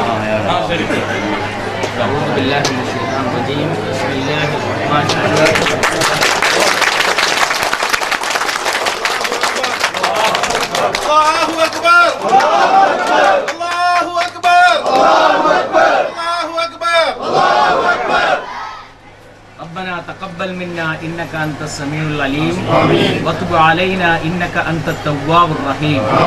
ربنا تقبل منا إنك أنت السميع العليم وتب علينا إنك أنت التواب الرحيم. ربنا تقبل منا إنك أنت السميع العليم وتب علينا إنك أنت التواب الرحيم. واغفر لنا يا غافر المذنبين. അത്ര മാത്രം എന്ന് പറഞ്ഞത് അതേ അറിയുള്ളൂ. എന്നാലും അതേലും പറഞ്ഞല്ലോ അൽഹംദുലില്ലാ. വേറെ അറിയില്ല, അതിൽ തന്നെ തപ്പാണ്, ആയിക്കോട്ടെ, പ്രശ്നമല്ല. എന്നാലും റബ്ബനാ തഖബ്ബൽ മിന്ന പറഞ്ഞിട്ട് ആമീൻ എന്നുള്ളത് ഒരു പള്ളിന്റെ ഉദ്ഘാടനത്തിൽ ഒരു പറഞ്ഞില്ലേ, മന്നാദ ഫീ അംരിനാ ഹാദാ മാ ലൈസ മിൻഹു വഹുവ തട്ടുൻ. അത് തട്ടണമെന്ന് പറഞ്ഞ ആൾക്കാരുണ്ട്. മാനോട് റിവായത്താൻ എഴുതിയത് അത് തട്ടണമെന്ന് പറഞ്ഞ ആൾക്കാരുണ്ട്. അള്ളാഹു റസൂലിന്റെ കാലത്ത് ഇങ്ങനെ ഒരു ചുമരും ഒരു മഞ്ഞത്തുണി കെട്ടിയെന്നോ അറിയില്ല. ഒരു പള്ളി ഉദ്ഘാടനത്തിന് കയ്യൊട്ടിയെന്നോ അറിയില്ല. അഭിവാദ്യങ്ങൾ എന്ന് പറഞ്ഞെന്നോ അറിയില്ല. അതൊക്കെ പറ്റുമോ? അത് ശരി. എന്നിട്ട് അതിന്റെ ശേഷം എന്താ ചെയ്യണത്? റബ്ബനാ തഖബ്ബൽ മിന്നാ. ദുആന്റെ ആദാബാണ് അൽഹംദുലില്ലാ, ഹംദ് അല്ലല്, സ്വലാത്ത് അല്ലല്. സാരല്ല, കുഴപ്പമില്ല, അത്ര ശരിയായാലോ മതി. എന്നാ നീ നിസ്കാരത്തിന് ശേഷം റബ്ബനാ തഖബ്ബൽ മിന്നെങ്കിലും ചൊല്ലി, അതെങ്കിലും ചൊല്ലിക്കോളി, യാതൊരു കുഴപ്പമില്ല, വളരെ വ്യക്തമായിട്ടല്ലേ. പക്ഷെ അതിൽ ഒതുക്കാനുള്ള കാരണം എന്താണ്? അത്രേ അറിയുള്ളൂ എന്നുള്ള നിലക്കാണ്. നമ്മൾ അതിനവരെ ആക്ഷേപിക്കണില്ല. ഇപ്പൊ മുജാഹിദ് പരിപാടി വെച്ചു, നിങ്ങളോട് ചോദ്യം ചോദിക്കട്ടെ എന്ന് പറഞ്ഞാൽ നിങ്ങൾ വേറെ പരിപാടി വെച്ചോളി എന്ന് പറയും. എന്താ അതിന്റെ കാരണം? ഒന്നുമല്ല, ഒരിക്കൽ അത്രേ അറിയുള്ളൂ. ഇപ്പൊ ഒരു ചെറിയൊരു കാൽക്കുലേറ്റർ എടുത്തിട്ട് 9,99,999 കൂട്ടണം 1 നടിച്ച പൂജ്യങ്ങളാ വരിക. അതിന്റെ അർത്ഥം അതിന്റെ അപ്പുറം സംഖ്യ ഇല്ല എന്നല്ല, അതിന്റെ മണ്ടയിൽ അത്രേ ഉള്ളൂ എന്നാണ്. ഇത് തിരിച്ചറിഞ്ഞാൽ മതി കൊണ്ടുവരുന്ന ആൾക്കാർക്ക്. ഒപ്പം കൂടിയ ആളുകൾക്ക് അത് തിരിച്ചറിഞ്ഞ പ്രശ്നം തീർന്നു, എല്ലാ വിഷയം തീർന്നു. അപ്പൊ എന്റെ പ്രിയപ്പെട്ട സഹോദരന്മാരെ, ഇങ്ങനെ ഓരോന്നും മാറ്റിയ ഇല്ലേ. ഇനി സുന്നികൾക്കെതിരെ മതഭ്രഷ്ട് കൽപ്പിക്കുന്ന ഒന്നാണ് ഉറുക്ക്, മന്ത്രം. ഈ ഉറുക്കിന്റെ വിഷയത്തില് അവരെ സംബന്ധിച്ചിടത്തോളം അവര് ഇരട്ടത്താപ്പില. മുജാഹിദ് പ്രസ്ഥാനത്തിന്റെ നേതാവായ KM മൗലവി എന്ന് പറയുന്ന വ്യക്തി, ആ KM മൗലവി അദ്ദേഹത്തിന്റെ ഐക്യസംഘം ഉണ്ടാക്കിയപ്പോ അദ്ദേഹം ഒരു പലിശ സമ്പ്രദായം നടപ്പിലാക്കി. വലിയ ചരിത്രം, അത് വിശാലമാണ്, എല്ലാവർക്കും വാങ്ങിക്കാൻ കിട്ടും. IPH പ്രസിദ്ധീകരിച്ച മുഹമ്മദ് അബ്ദുറഹ്മാൻ സാഹിബി എന്ന് പറയുന്ന പുസ്തകത്തിൽ അദ്ദേഹം ജനങ്ങളിലെ മുതലാളിമാരിൽ നിന്ന് പൈസ പിരിക്കാം, എന്നിട്ട് സാധുക്കൾക്ക് കടം കൊടുക്കാൻ. എന്നിട്ട് എങ്ങനെ ചെയ്യണത്? കടം കൊടുക്കുമ്പോ സാധുക്കളോട് പറയാ, ഈ മുതല് നിങ്ങൾ തരുന്നതോടൊപ്പം കുറച്ച് സംഖ്യ ഈ സംഘടനക്ക് നിങ്ങൾ നീർച്ചയ്ക്ക്, പലിശ വാങ്ങാൻ പറ്റൂല, അപ്പൊ വേറെ കുറച്ച് പൈസ നീർച്ചയ്ക്കിപ്പിക്കുക. അങ്ങനെ നേർച്ച ചെയ്യിപ്പിച്ചാൽ അത് ഇബാദത്തല്ലേ, ഓല് കൊടുക്കാൻ നിർബന്ധമാവും ചെയ്യും. അപ്പൊ പലിശ അല്ല, പിന്നെ നീർച്ച സംഖ്യ. അപ്പൊ 1000 ഉറുപ്പ്യ ഒരാൾക്ക് കടം കൊടുത്താൽ 1100 ഉറുപ്പ്യ കൊടുക്കുക. 1000 മുടക്കു മുതലായിട്ടും കടം വാങ്ങിയ പൈസയും 100 ഉറുപ്പ്യ നീർച്ചയ്ക്കിയ പൈസ, നീർച്ച പൈസ. അള്ളാനെ പറ്റിച്ചേ. ഇങ്ങനെ ഉണ്ടായപ്പോഴാണ് ഐക്യസംഘം പിരിച്ചുവിടേണ്ടി വന്നത് എന്ന് വരെ ഈ പുസ്തകത്തിന്റെ 70-ാമത്തെ പേജിൽ കാണാം. ആ KM മൗലവി ഉറുക്കുകെട്ടൽ ജായിസാണ് എന്ന് പറഞ്ഞവരാണ്. അദ്ദേഹത്തിന്റെ പുസ്തകം ഇന്നും സുന്നികളടുത്ത് നിന്ന് കട്ടെടുത്തു പോയ മൊയ്തീൻ പള്ളിയുടെ പടിഞ്ഞാറേ ഭാഗത്തെ ബുക്ക് സ്റ്റാളിൽ നിന്ന് KM മൗലവിയുടെ ഫത്വകൾ എന്ന് പറഞ്ഞ് ഇന്നും വാങ്ങിക്കാൻ കിട്ടും. ആ പുസ്തകത്തിൽ കാണാം ഇപ്പോൾ ഉറുക്കുകെട്ടൽ 3 കാരണത്താൽ ജായിസാണ്. എപ്പോ? ഓല് കുടുങ്ങിയപ്പോ. ശരി, ഒന്നെന്താ?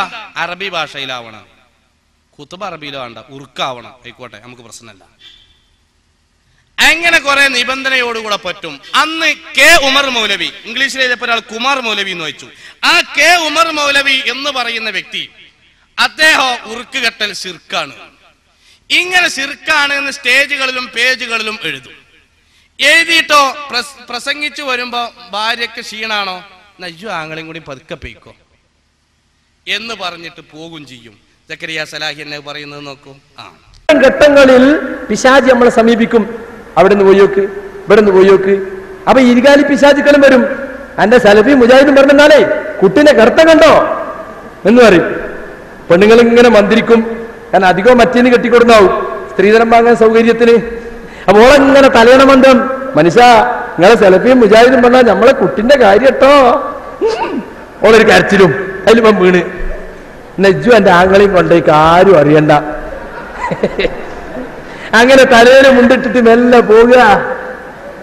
കണ്ടോ, ഓൻ കെട്ടിയപ്പോ എന്താ പറഞ്ഞേ, ഞാൻ കെട്ടിക്കൊണ്ടൊന്ന് നന്നാക്കല്ലേ. പര നന്നായത് മൂപ്പര് നന്നായി. അപ്പോൾ പലപ്പോഴും അങ്ങനെ അവർ ചെയ്യാറുണ്ട്. അവരെന്നെ അത് പറയാണ്. പഴയ കാലത്തെ KM മൗലവി പറഞ്ഞിട്ടുണ്ട്, ഓരോന്ന് മാറിക്കൊണ്ടിരിക്കുന്നുണ്ട്, നേതാക്കന്മാർ പറയുന്നത് അണികൾ കേൾക്കുന്നില്ല. ഇങ്ങനെയാണ് അവരുടെ അവസ്ഥ. എന്നാൽ അവർ നന്നാവാൻ തീരുമാനിച്ചിട്ടുണ്ടോ? ഇല്ല. മുസ്ലിമീങ്ങളുടെ ഓരോ സംസ്കാരവും ഓരോ ആശയവും ഓരോ ആദർശത്തെയും ചോദ്യം ചെയ്യാൻ, ആ ചോദ്യം ചെയ്യപ്പെട്ടതാണ് തിരുകേശത്തെ കുറിച്ചുള്ള ഇപ്പോഴവരുടെ നിലപാട്. എന്നിട്ട് ഓരോ ആരോപണങ്ങൾ ബറക്കത്തെടുക്കുന്നതിനെതിരെ അള്ളാഹുവിന്റെ റസൂലിന്റെ വഹയിന് സാക്ഷികളായ സഹാബത്തെ കിറാമുൻ നബി തങ്ങളും പലപ്പോഴും ഇബാദത്തിന് ഒരുമിച്ച് കൂടിയിരുന്ന മരം ഉമർ ബിൻ ഖത്താബ് തങ്ങൾ മുറിക്കാൻ കൽപ്പിച്ചു, ബറക്കത്തിനെതിരാണ് എന്ന് പറഞ്ഞിട്ട് എന്നിവരെ അവർ വാദിക്കുന്നുണ്ട്. യഥാർത്ഥത്തിൽ ബറക്കത്തെടുക്കുന്ന ഒരു മരം മുറിക്കാൻ ഉമർ ബിൻ ഖത്താബ് തങ്ങൾ പറഞ്ഞിട്ടില്ല. ഇമാം ബുഖാരി റളിയല്ലാഹു അൻഹു റിപ്പോർട്ട് ചെയ്തത് കാണാം, പല മരങ്ങൾക്കിടയിൽ ആശയക്കുഴപ്പമുണ്ടായതിന്റെ പേരിലാണ് മുറിക്കാൻ നിർദ്ദേശിക്കപ്പെട്ടത്. അതല്ലാതെ നബി തങ്ങൾ ഉപയോഗിച്ചു എന്ന നിലയ്ക്ക് ശേഷിപ്പ് നശിപ്പിക്കുകയാണെങ്കിൽ ഹജറുൽ അസ്വദല്ലേ നശിപ്പിക്കപ്പെടേണ്ടത്? അള്ളാഹുവിന്റെ റസൂലിന്റെ അതിരം തട്ടിയത് കൊണ്ടാണ് ഹജറുൽ അസ്വദിനെ ഞാൻ ചുംബിക്കാൻ കാരണമെന്നാണ് സയ്യിദുനാ ഉമർ ബിൻ ഖത്താബ് തങ്ങൾ പറഞ്ഞത്. അവിടുത്തെ പ്രിയപ്പെട്ട മകൻ ഇബ്നു ഉമർ റളിയല്ലാഹു അൻഹു നബി തങ്ങൾ ഇരുന്ന മിമ്പറിൽ ചുംബിക്കുമായിരുന്നു. ഹദീസിന്റെ കിതാബുകളിലില്ലേ? അപ്പോൾ വെറുതെ ഓരോ വിഷയങ്ങൾ വലിച്ചിടുകയാണ്. വേറെ മൗലവി, ബാലുശ്ശേരിക്കാരൻ മൗലവി പറഞ്ഞത് തിരുകേശമാണെന്ന് ഉറപ്പിക്കാൻ DNA ചെയ്യാൻ വിട്ടുതരുമോ എന്നാണ്. DNAക്ക് വിട്ടുതരുമോ എന്നാണ്. പ്രബോധനത്തിൽ ജമാഅത്തെ ഇസ്ലാമിക്കാരും ചോദിക്കുന്നുണ്ട്, DNA-ക്ക് വിട്ടുതരുമോ എന്ന്. ഇതിലും അങ്ങനെ തന്നെയുണ്ട്. തിരുകേശം DNA പരിശോധന വേണമെന്നാണ്. കിതാബ് തിരിയില്ല, ഖുർആനും തിരിയില്ല, ഹദീസും തിരിയില്ല, DNA തിരിയില്ല അവർക്ക്. കാരണം DNA എന്ന് പറഞ്ഞാൽ എന്താണ്? ഡിയോക്സി റൈബോ ന്യൂക്ലിക് ആസിഡ് എന്ന് പറയുന്നൊരു പ്രവർത്തനം. ആ പ്രവർത്തനം എന്തിനാണ് സാധാരണഗതിയിൽ നടത്താറുള്ളത്? ഒരു കുട്ടി, ആ കുട്ടിയുടെ പിതൃത്വത്തിൽ സംശയം വന്നാൽ ഈ കുട്ടി ആരിലേക്കാണോ ചേർക്കപ്പെടേണ്ടതെങ്കിൽ, ആരിൽ നിന്നാണോ തിരിച്ചറിയപ്പെടേണ്ടതെങ്കിൽ അവരുടെ ഒരു കോശം എടുത്ത് അതിന്റെ ഒരു റിസൾട്ട്, അതിന് ഫിംഗർ പ്രിന്റിംഗ് എന്നാണ് പറയുക. കേരളത്തില് തിരുവനന്തപുരത്ത് രാജീവ് ഗാന്ധി ടെക്നോളജി ലാബിൽ അത് നടത്തുന്നുണ്ട്. അങ്ങനെയുള്ള ലാബിൽ നടത്തുമ്പോ ഇതിന്റെ ഈ റിസൾട്ടിനോട് ഈ കുട്ടിയുടെ കോശം എടുത്ത് അതിനെ ഇതുപോലെ പരീക്ഷണത്തിന് വിധേയമാക്കി ഇതിനോട് കമ്പയർ ചെയ്യണം. അഥവാ ആദ്യം ഒരു റിസൾട്ട് ഉണ്ടാവണം, ആ റിസൾട്ടിലേക്കാണ് ചേർക്കേണ്ടത്. ഈ കേശത്തിന് DNA വെല്ലുവിളിച്ച ആളുകളോട് ചോദിക്കട്ടെ, അള്ളാന്റെ റസൂലിന്റെ കേശമാണ് എന്ന് പറയുന്ന മർക്കസിലെ മുടി DNA വിധേയമാകുകയാണെങ്കിൽ ആ മുടിയുടെ കേശം തട്ടിച്ചു നോക്കാൻ ഇവരുടെ കയ്യിലുള്ള കോശമേതാ? ഇത് കമ്പയറിംഗിന് വിധേയമാക്കണമെങ്കിൽ ഇവരടുത്തൊന്നും വേണ്ടേ? ഇപ്പൊ ഈ കുട്ടിയുടെ കോശം എടുത്ത് ബാപ്പ എന്ന് പറയപ്പെടുന്ന ആളിലേക്ക് ചേർക്കുമ്പോ അത് ഇവിടെ ഉണ്ട്. എന്നാ ഇവരടുത്ത് എന്താ ഉള്ളത്?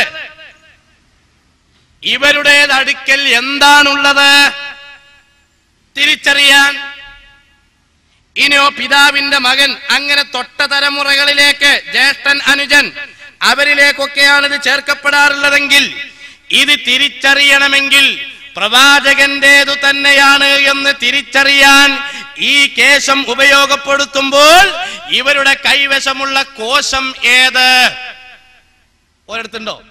നെവിന്റെ ചെവിന്റെ ഭാഗമുണ്ടോ? ശരീരത്തിന്റെ ഭാഗമുണ്ടോ? മുഖത്തിന്റെ ഭാഗമുണ്ടോ? ഇത് വെല്ലുവിളിക്കുമ്പോഴും നോക്കണ്ടേ പ്രിയപ്പെട്ടവരെ? ഒട്ടകത്തിന്റെ കുത്തേറ്റ് 4 മരണം എന്നൊരാൾ പറഞ്ഞു നിൽക്കുക. അപ്പൊ എങ്ങനെയെന്ന് ചോദിച്ചു. അതിന്റെ വളഞ്ഞ കൊമ്പിട്ട് തെറ്റിയിട്ട്. ഒട്ടകത്തിന് വളഞ്ഞ കൊമ്പുണ്ടോ? ഇല്ലല്ലോ. അത് തിരിച്ചറിയേണ്ട പ്രിയപ്പെട്ടവരെ. അപ്പൊ ഈ പറയുന്നത് വഡത്തമാണ്, വിഡ്ഢിത്തമാണ്. വെല്ലുവിളിക്കാൻ ആർക്കും വെല്ലുവിളിച്ചൂടെ? പക്ഷെ ഈ വെല്ലുവിളിയുടെ നിരർത്ഥകത അറിയണം. ഖുർആൻ അറിയില്ല, സുന്നത്തും അറിയില്ല, DNA അറിയില്ല. ഇനി DNA നടത്തണമെങ്കിൽ തന്നെ മുറിച്ചെടുത്ത മുടിയിൽ നടക്കൂല, പിഴുതെടുത്ത മുടിയിലേ നടക്കുള്ളൂ. അതും ആദ്യം പഠിക്കണം. DNA-ക്കും 7 ഷർത്തുകളുണ്ട്. നിസ്കാരത്തിന് പറഞ്ഞ പോലെയല്ല. ആ ഷർത്തൊക്കെ പഠിച്ചിട്ടാ വരുന്നത്. എന്നിട്ട് ഇജാതി വിഡ്ഢിത്തം ആളുകളുടെ മുമ്പിൽ പറയുമ്പോ എന്റെ പ്രിയപ്പെട്ട സഹോദരന്മാരെ, ഇവരുടെ കഥയില്ലായ്മ നിങ്ങളൊന്ന് ആലോചിച്ചു നോക്ക്. അങ്ങനെയാണ് ഇവരുടെ ഓരോ വെല്ലുവിളിയും എന്ന് സാന്ദർഭികമായി ഉണർത്തുകയാണ്. ഏത് വിഷയം എടുത്തു നോക്കിയാലും അങ്ങനെയാണ്. മുജാഹിദുകൾ പിന്നെ DNA-ക്കൊന്നും നിൽക്കണില്ല. ഓലിപ്പോ വല്ല മദ്യപാനത്തിന് വല്ല വകുപ്പുണ്ടോ, പന്നിമാംസം കഴിക്കാൻ വല്ല വകുപ്പുണ്ടോ, അതൊക്കെ നോക്കി അടക്കണ പരിപാടി. ഞാൻ വെറുതെ അറിയില്ല. പെരുന്നാൾ വന്ന ആള്, പെരുന്നാളിന് നിസ്കരിക്കാൻ വന്ന ആണുങ്ങളെയും പെണ്ണുങ്ങളുടെ ഇടയിൽ ബുക്ക് വിതരണം ചെയ്തപ്പോൾ ആ ബുക്കിൽ കൊളസ്ട്രോൾ കുറക്കാനുള്ള ഐഡിയ പറയാണ്, നിങ്ങൾ ചോറ് കഴിക്കുമ്പോൾ കുറച്ച് കഴിക്കുക, കള്ളു കുടിക്കുമ്പോൾ കുറച്ച് കുടിക്കുക. ഞാൻ വെറുതെ അറിയില്ല. കരുമ്പിലാക്കൽ എന്ന് പറഞ്ഞ ആളുണ്ടല്ലോ, മടവൂരി ഭാഗത്തിന്റെ നേതാവാണ്, ഒരു വലിയ നേതാവാണ്. ആ മടവൂരി ഭാഗത്തിന്റെ നേതാവ് ഇവരുടെ പുസ്തകം എടുത്ത് പേജ് നമ്പർ സഹിതം വിശദീകരിച്ചു കൊടുക്കുകയാണ്. ഈ പുസ്തകം 2 വർഷം മുമ്പ് കോഴിക്കോട് നഗരത്തിലെ ഈദ്ഗാഹുകളിൽ വിതരണം ചെയ്തിരിക്കുന്ന ഒരു ചെറിയ പുസ്തകം. ഈ പുസ്തകത്തിന്റെ പേര് ഈദ് മുബാറക്ക്, കൊളസ്ട്രോൾ രോഗികൾ അറിഞ്ഞിരിക്കേണ്ട വിവരങ്ങൾ. ഇത് ഇറക്കിയിരിക്കുന്നത് Salafi learning and research centre ladies wing Kerala. Salafi learning and research centre ladies wing Kerala, Francis road, Kozhikode. 15-ാം പേജിൽ പറയുന്നു, മിക്കപ്പോഴും ആഹാരത്തിലും ജീവിത രീതിയിലും വരുത്തുന്ന മാറ്റം കൊണ്ട് രക്തത്തിലെ കൊളസ്ട്രോൾ നിലയിൽ വ്യത്യാസം വരും. ആഹാരവും മദ്യവും കുറച്ചും വ്യായാമം കൂട്ടിയും ശരിയായ ശരീരഭാരം കൈവരുത്തേണ്ടത് പരമപ്രധാനമാണ്. എന്താണ് ഇപ്പൊ ഇതിൽ പറഞ്ഞത്? കൊളസ്ട്രോൾ കുറക്കാൻ, ആരോഗ്യനില മെച്ചപ്പെടുത്താൻ നമ്മൾ ആഹാരം കുറക്കണം എന്നു മാത്രമല്ല, മദ്യവും കുറക്കണം. ഇസ്ലാം എന്താ പറഞ്ഞത്? മദ്യം കുറക്കണമെന്നാണോ, മദ്യം നിർത്തണമെന്നാണോ? എന്താ പറഞ്ഞത്?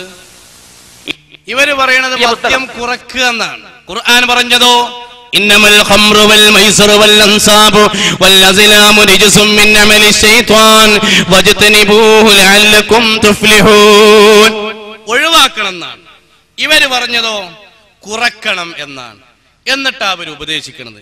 മാത്രല്ല, പന്നി മാംസം നിങ്ങൾ കഴിക്കണം, പക്ഷേ കൊളസ്ട്രോൾ ഉണ്ടാകുന്ന ആളുകളാവുന്നത് കൊണ്ട്, കൊളസ്ട്രോൾ രോഗം വരാൻ സാധ്യത ഉള്ളത് കൊണ്ട് കൊഴുപ്പില്ലാതെ കഴിച്ചാൽ മതി എന്നാണ്.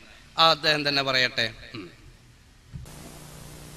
ഇനി ഇതിന്റെ തന്നെ 20-ാമത്തെ പേജിൽ ഒരു കാര്യം കൂടി പറയുന്നുണ്ട്.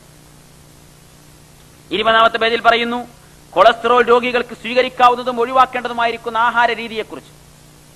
ഒഴിവാക്കേണ്ട ആഹാരം: കൊഴുപ്പ് കൂടുതലുള്ള പന്നിയിറച്ചി, കാളയിറച്ചി, ആട്ടിറച്ചി. സ്വീകരിക്കാവുന്ന ആഹാരം: കൊഴുപ്പില്ലാത്ത കാളയിറച്ചി, പന്നിയിറച്ചി, ആട്ടിറച്ചി. ഇതിന്റെ 20-ാമത്തെ പേജാണ്. നിങ്ങൾക്ക് ആർക്കും ഇത് എടുത്തു നോക്കാം, തിരിച്ചറിയണമെന്നേ ഉള്ളൂ. കൊഴുപ്പ് കുറവാണെങ്കിൽ പന്നിയിറച്ചിയും കഴിക്കാമെന്നാണ് എഴുതിയത്. കൊഴുപ്പ് കുറവാണെങ്കിൽ പന്നിയിറച്ചിയും കഴിക്കാമെന്നാണ് എഴുതിയത്. കൊഴുപ്പ് കുറവാണെങ്കിലും പന്നിയിറച്ചി കഴിക്കാം. കൊളസ്ട്രോൾ രോഗികൾക്ക് സ്വീകാര്യമായ ഭക്ഷണമാണ് കൊഴുപ്പില്ലാത്ത പന്നിയിറച്ചി. പക്ഷെ ആട്ടിറച്ചി തിന്നരുത്, പോത്തിറച്ചി തിന്നരുത്. അത് മുത്തലക്കം നിരക്കാറാമാണ്, അത് പാടില്ല. പിന്നെ കൊഴുപ്പില്ലാത്ത പന്നി മാംസം കഴിക്കാന്ന് പെരുന്നാളിന് വന്ന സ്ത്രീ പുരുഷന്മാർക്കിടയിൽ വിതരണം ചെയ്യുന്ന ബുക്കിൽ പറയുമ്പോൾ നിങ്ങൾ ആലോചിച്ച് നോക്കി, ഇവിടെ ഹലാലും ഹറാമും എവിടെ പോയി? ഇതിപ്പോ ഇവര് തമ്മിൽ പ്രശ്നമായപ്പോ മുജാഹിദ് രണ്ടാണല്ലോ, ഒന്ന് ചങ്ങരം കുളം, ഒന്ന് പന മരം, തമ്മിലുള്ള ഡിഫറൻറ്റ് നോക്കി. ഒരു കൂട്ടർ പരിപാടി വെച്ചത് എവിടെയാണ്? ചങ്ങരം കുളത്തിലാണ്, ആയിക്കോട്ടെ, പ്രശ്നമല്ല. വേറെ കൂട്ടർ പന മരത്തുമ്മയാണ്. ഈ നാട്ടിലൊന്നും സ്ഥലമില്ലാതെ വയനാട് കയറി ചോരം കയറി മരത്തുമ്മക്ക് പോയി, പന മരം അല്ലേ? എന്തോ ആവട്ടെ, ഇങ്ങനെ ഇവർ തമ്മിൽ ഭയങ്കര വിഷയമുണ്ടായപ്പോഴാണ് തൗഹീദിന്റെ സമുദ്ധാരകർക്ക് മദ്യക്കുപ്പി വിളമ്പേണ്ടി വന്നു എന്നവർ എഴുതി വെച്ചത്. അതുപോലെ തന്നെ കവറിന്റെ പ്രശ്നം കൊണ്ട് തെറ്റിപ്പോവേണ്ടി വന്നു എന്ന് പറഞ്ഞത്. സുന്നികളെ സംബന്ധിച്ച് പറയാനുള്ളത് അവർക്ക് കായി കോയി കവർ ഇട്ടുന്നുണ്ട് എന്നാണ്. അവർക്ക് അതൊന്നും വേണ്ടത്രേ. നിങ്ങൾ ആലോചിച്ച് നോക്ക്, അവരുടെ പ്രസിദ്ധീകരണം ശബാബ് വാരികയിൽ മെമ്പറുകൾ സാമൂഹിക മാറ്റത്തിന് എന്ന് പറഞ്ഞ് PM ഗഫൂർ എഴുതിയ ലേഖനമാണ്. ആ ലേഖനത്തിൽ കാണാം ഇവരുടെ ഖുത്ബകളൊന്നും ലക്ഷ്യത്തിലാകണില്ല എന്ന്. എന്താ കാരണം? അദ്ദേഹം പറയാണ്, മുമ്പിലിരിക്കുന്ന സമൂഹത്തിന്റെ ആവശ്യങ്ങളെയോ ആവലാദികളെയോ അയാൾ ശ്രദ്ധിക്കുന്നേയില്ല. അരമണിക്കൂർ നേരം വല്ലതുമൊക്കെ പറയണം, കുറച്ചായത്തുകൾ, കുറച്ച് ഹദീസുകൾ, ബാക്കിയെല്ലാം സ്വന്തം അഭിപ്രായങ്ങൾ. ഇങ്ങനെയാണ് നമ്മുടെ സുന്നികളെന്നല്ല, നമ്മുടെ ഓരോ വെള്ളിയാഴ്ചകളിലും കഴിഞ്ഞു പോയിക്കൊണ്ടിരിക്കുന്നത്. എന്നിട്ട് പറയാം, കുതുബ കഴിഞ്ഞു പോകുമ്പോൾ കിട്ടുന്ന സൽക്കാരവും മഞ്ഞ കവറുമാണ് കുതുബക്ക് പുറപ്പെടുമ്പോഴും കുതുബ പറയുമ്പോഴും അവരുടെ മനസ്സിൽ. കണ്ടോ? കുപ്പിയാകത്തുള്ള വസ്തുവിനെ പോലെ കാൺമാഞ്ഞ നിങ്ങളുടെ കൽഭാഗമെന്നോവർ. കണ്ടോ? ഇവരെ കൽബ്, ആരാന്റെ കൽബുണ്ട് അവനെ ചിന്തിക്കാൻ പാടില്ലല്ലോ. എന്നാ അവിടെ ചിന്തിക്കാണ് ലേഖകൻ മുജാഹിദിന്റെ മൗലവി. ഇവരെ മനസ്സിലെന്താണ്? കുത്തുപോകുമ്പോ പഠിച്ചോനെ ഇനി നമ്മളെ അടുപ്പമ്മ തൂങ്ങി അവറാനാജിന്റെ അതോ നമ്മളെ മുച്ചിക്കൊമ്പത്ത് മുഹമ്മദാജിന്റെ എവിടെ ആയിരിക്കും ചെലവ്? മറ്റോടത്താണെങ്കിൽ ശരിയാവൂല, ഇവിടെ ആണെങ്കിൽ നല്ല ഉഷാറായിരിക്കും. പിന്നെ കവറ് എങ്ങനെ ആയിരിക്കും? ഇങ്ങനെയുള്ള ചിന്തയാണ്. മഞ്ഞ കവറാത്രേ അല്ലേ? കുത്തുപോതിന് നമുക്കാർക്കും കവർ ഇട്ടലില്ല, ഒരു കവർ ഇട്ടലും ഉണ്ട്. അപ്പൊ അങ്ങനെയുള്ള കവറ് വാങ്ങുമ്പോ കുത്തുബൊക്കെ മാറുകയെന്നാണ്. അങ്ങനെ പലപ്പോഴും കുടുങ്ങിപ്പോവാറുണ്ട്. അങ്ങനെ ബന്ധപ്പെട്ട് എവിടെയാണ് കുത്തുബ എന്താണ് പറയേണ്ടതെന്ന് പറയാതെ ബന്ധപ്പെട്ട് പടന്ന് ബേജാറാവാറുണ്ട്. പണ്ടൊരാൾ കുത്തുപോകുന്ന സമയത്ത് കവി പറഞ്ഞ പോലെ എന്ന് പറഞ്ഞ് ഇങ്ങനെ പറയത്രേ. ഇങ്ങനെ കീസി തപ്പി കവിത എടുക്കാൻ വേണ്ടിയിട്ട് കവി പറഞ്ഞ പോലെ കീസി കാണുന്നില്ല, കവി പറഞ്ഞ പോലെ അരിയിലും തപ്പിയിട്ട് കാണുന്നില്ല, കവി പറഞ്ഞ പോലെ ഫാൻറ്റിന്റെ അവിടെ തപ്പി ഇങ്ങോട്ടും കാണുന്നില്ല. അവസാനം ഇതിങ്ങനെ പറയുമ്പോൾ സദസ്സിന്ന് ഒരാൾ പറഞ്ഞു തരേ വേണമെങ്കിൽ കവി അങ്ങനെ പറഞ്ഞിട്ടുണ്ടാവില്ല. ഉടനെ തന്നെ ഇയാളെ ബാപ്പയിച്ച് വന്ന് കവി പറയാത്തതിന്റെ മോൻ പറയില്ല, അവൻ പുള്ളിക്കുപ്പായിടേണ്ടത് വള്ളി ഷർട്ട് ഇട്ട് വന്നതാണ്, അതാ പ്രശ്നം. അപ്പൊ ഇങ്ങനെ കുപ്പായം മാറിയ മേറ്റർ വേണ്ടി പോകുന്നൊരവസ്ഥ നിങ്ങൾ ആലോചിച്ച് നോക്ക്. നമ്മളെ വിഷയം അവിടെ ഇല്ല. എന്റെ പ്രിയപ്പെട്ടവരെ, ഇങ്ങനെ ഓരോന്നോരോന്ന് മാറ്റിക്കൊണ്ടിരിക്കുകയാണ്. ഇവരിങ്ങനെ ഓരോന്ന് ചിന്തിച്ചു കൊണ്ടിരിക്കുകയാണ്. എത്രത്തോളം മാറ്റി? മുസ്ലിമിന്റെ സംസ്കാരം തന്നെ മാറ്റാൻ തുടങ്ങി. ഒരു കുഞ്ഞ് ജനിച്ചാൽ വലത് ചെവിയിൽ വാങ്ങും, ഇടത് ചെവിയിൽ ഇഖാമത്തും കൊടുക്കാൻ ഇസ്ലാം നിർദ്ദേശിക്കുന്നു. അങ്ങനെ ഒരാൾ ചെയ്താൽ അവരെ പൈശാചിക പാതയിൽ നിന്നകറ്റാനുതകുന്ന കാര്യമാണെന്ന് ഹബീബ് മുഹമ്മദ് മുസ്തഫ തങ്ങളിൽ നിന്നുള്ള ഹദീസുണ്ട്. പൂർവീകർ നടപ്പിലാക്കിയിട്ടുണ്ട്. നബി മുഹമ്മദ് സുന്നത്താണെന്ന് പ്രഖ്യാപിച്ചിട്ടുണ്ട്. ഇവരുടെ നേതാവ് ഇബ്നുൽ ഖയ്യിം ഇവരെ പറഞ്ഞിരുന്നു. ജനിച്ചാ വാങ്ങിക്കൊടുക്കരുത് എന്നപ്പ പറയുന്നത്. ചോദിച്ചിട്ടുള്ളത്, പ്രസവത്തോടനുബന്ധിച്ച് കുട്ടിയുടെ ചെവിയിൽ ബാങ്കും ഇഖാമത്തും വിളിക്കുന്നത് സുന്നത്താണോ? അബ്ദുസത്താർ ഖത്തീഫ്. യഥാർത്ഥത്തിൽ ഹദീസ് ഉണ്ടായത്, ആ ഹദീസുകളൊക്കെ ദുർബലാണ്. അതിനെക്കുറിച്ച് പഠനം നടത്തിയിട്ടുള്ള ആളുകൾ അത് വ്യക്തമായി പറഞ്ഞിട്ടുണ്ട്. പക്ഷെ ഹദീസുകൾ പലതും കണ്ടതുകൊണ്ട് സഹിഹാണെന്ന് വിചാരിച്ചിട്ട് പല ഫുഖഹാക്കളും അത് സുന്നത്താണെന്ന് പറഞ്ഞിട്ടുണ്ട്. ഇസ്ലാഹി പ്രസ്ഥാനം ആദ്യകാലത്ത് ബാങ്ക് ഉണ്ട്, സുന്നത്ത് ഇഖാമത്തില്ല എന്ന് നമ്മളൊക്കെ ചെറുപ്പത്തിൽ അങ്ങനെയാ പറഞ്ഞത്. പക്ഷേ ബാങ്കും യഥാർത്ഥത്തിൽ ആ ഹദീസിൽ തന്നെ പറഞ്ഞിട്ടുള്ളതാണ്. ബാങ്കിനും വേറെ പ്രത്യേക ഹദീസൊന്നുമില്ല, ഹദീസുകളെല്ലാം ദുർബലമാണെന്ന് ആധുനിക ഹദീസ് പണ്ഡിതന്മാർ സലക്ഷ്യം തെളിയിച്ചിട്ടുണ്ട്. അതുകൊണ്ട് അങ്ങനെ ഒരു സുന്നത്തില്ല. കണ്ടോ, ജനിച്ചാൽ വലത് ചെവിയിൽ വാങ്ക് വിളിക്കുക എന്ന സംസ്കാരം ഒരു വ്യക്തിയുടെ ജീവിതം അല്ലാഹ് എന്ന കലിമത്ത് കൊണ്ടാവുകയും മരിക്കുമ്പോൾ ലാ ഇലാഹ ഇല്ലല്ലാഹ് എന്ന വചനം ഉച്ചരിക്കുന്നതിലൂടെ അവരുടെ ജീവിതം അല്ലാഹ് എന്ന പദം കൊണ്ട് പര്യാവസാനം കുറിക്കുകയും ചെയ്യുമ്പോ ഇന്ന സ്വലാത്തി വനുസുക്കി വമഹിയായ വമമാതി, എന്റെ ജീവിതം റബ്ബിന് സമർപ്പിക്കാൻ ഉതകുന്നതാണെന്ന പ്രഖ്യാപനത്തെ അന്വർത്ഥമാകുന്ന രൂപത്തിൽ തുടക്കം അല്ലാഹ് കൊണ്ട് ഒടുക്കം അല്ലാഹ് കൊണ്ടായിരിക്കട്ടെ എന്ന തത്വം ഈ രണ്ട് സംഭവത്തിലൂടെ ഇസ്ലാം നിർദ്ദേശിക്കുമ്പോ ആദ്യമായി ഒരു കുഞ്ഞ് കേൾക്കേണ്ടത് അല്ലാഹ് എന്ന ശബ്ദമാണ് എന്ന് മഹാന്മാർ പഠിപ്പിക്കുമ്പോ ഇവര് സംസ്കാരത്തിൽ നിന്ന് മാറ്റി നിർത്തുകയില്ലേ? ഒരു കുഞ്ഞിനെ സംബന്ധിച്ചിടത്തോളം ആദ്യമായി കേൾപ്പിക്കേണ്ടത് വലത് ചെവിയിൽ അല്ലാഹ് എന്ന കലിമത്താണ്. അതുകൊണ്ടാണ് വാങ്കി വിളി ഇസ്ലാം നിർദ്ദേശിക്കുന്നത്. അല്ലേ? ആദ്യമായി ഒരു കുട്ടിയുടെ ഓപ്പൺ ചെയ്യപ്പെടുന്നത് കേൾവി ശക്തിയാണ്, 2 കാഴ്ചയാണ്, 3 ചിന്തയാണ്. അതുകൊണ്ട് ആ ഖുർആനും പറഞ്ഞു ആദ്യം ഇന്ന സമഅ കേൾവി, വൽ ബസറ 2 കാഴ്ച, വൽ ഫുആദ 3 ചിന്ത. കണ്ടുപിടുത്തങ്ങളും അങ്ങനെ, ആദ്യം ഓഡിയോ, പിന്നെ വീഡിയോ, പിന്നെ കാർഡിയോ. കണ്ടോ നിങ്ങൾ? ഓക്കെ, അങ്ങനെയാണ്. സനുരീഹിം ആയാതിനാ ഫിൽ ആഫാഖ് വഫി അൻഫുസികും അഫലാ തുബ്സിറൂൻ, വിശുദ്ധ ഖുർആൻ ഓർമ്മപ്പെടുത്തുകയാണ്.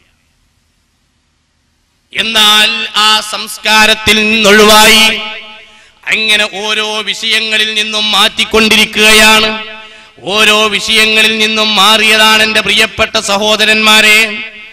അതുകൊണ്ട് ഞാൻ പറഞ്ഞു വരുന്നത്, ഒരു കുഞ്ഞിന് ജനിച്ചാലുള്ള സംസ്കാരം ഒഴിവാക്കി അള്ളാഹുവിന്റെ റസൂലിൽ നിന്നും ദീൻ പഠിച്ച മുആദ് തങ്ങൾ അവിടുന്ന് ഒരിക്കൽ പറഞ്ഞു, യദ്ഹബു ദീനു സുന്നത്തൻ സുന്നത്തൻ കമാ യദ്ഹബുൽ ഹബ്ലു ഖുവതൻ ഖുവതാ. ദീനിന്റെ ഓരോ സുന്നത്ത് പുഴക്കി കൊണ്ടുപോകുന്ന ഒരു കാലഘട്ടം വരും എന്ന് പറയുമ്പോൾ അത് ഇവരിലൂടെ പ്രകടമായി കൊണ്ടിരിക്കുകയാണ്. അപ്പോ നല്ല നിലക്ക് കുട്ടികൾ പിശാച് ബാധ ഒന്നും ഇല്ലാത്ത രൂപത്തിൽ വളരാൻ വേണ്ടിയുള്ള ഇങ്ങനെയുള്ള കാര്യം ചെയ്യാം.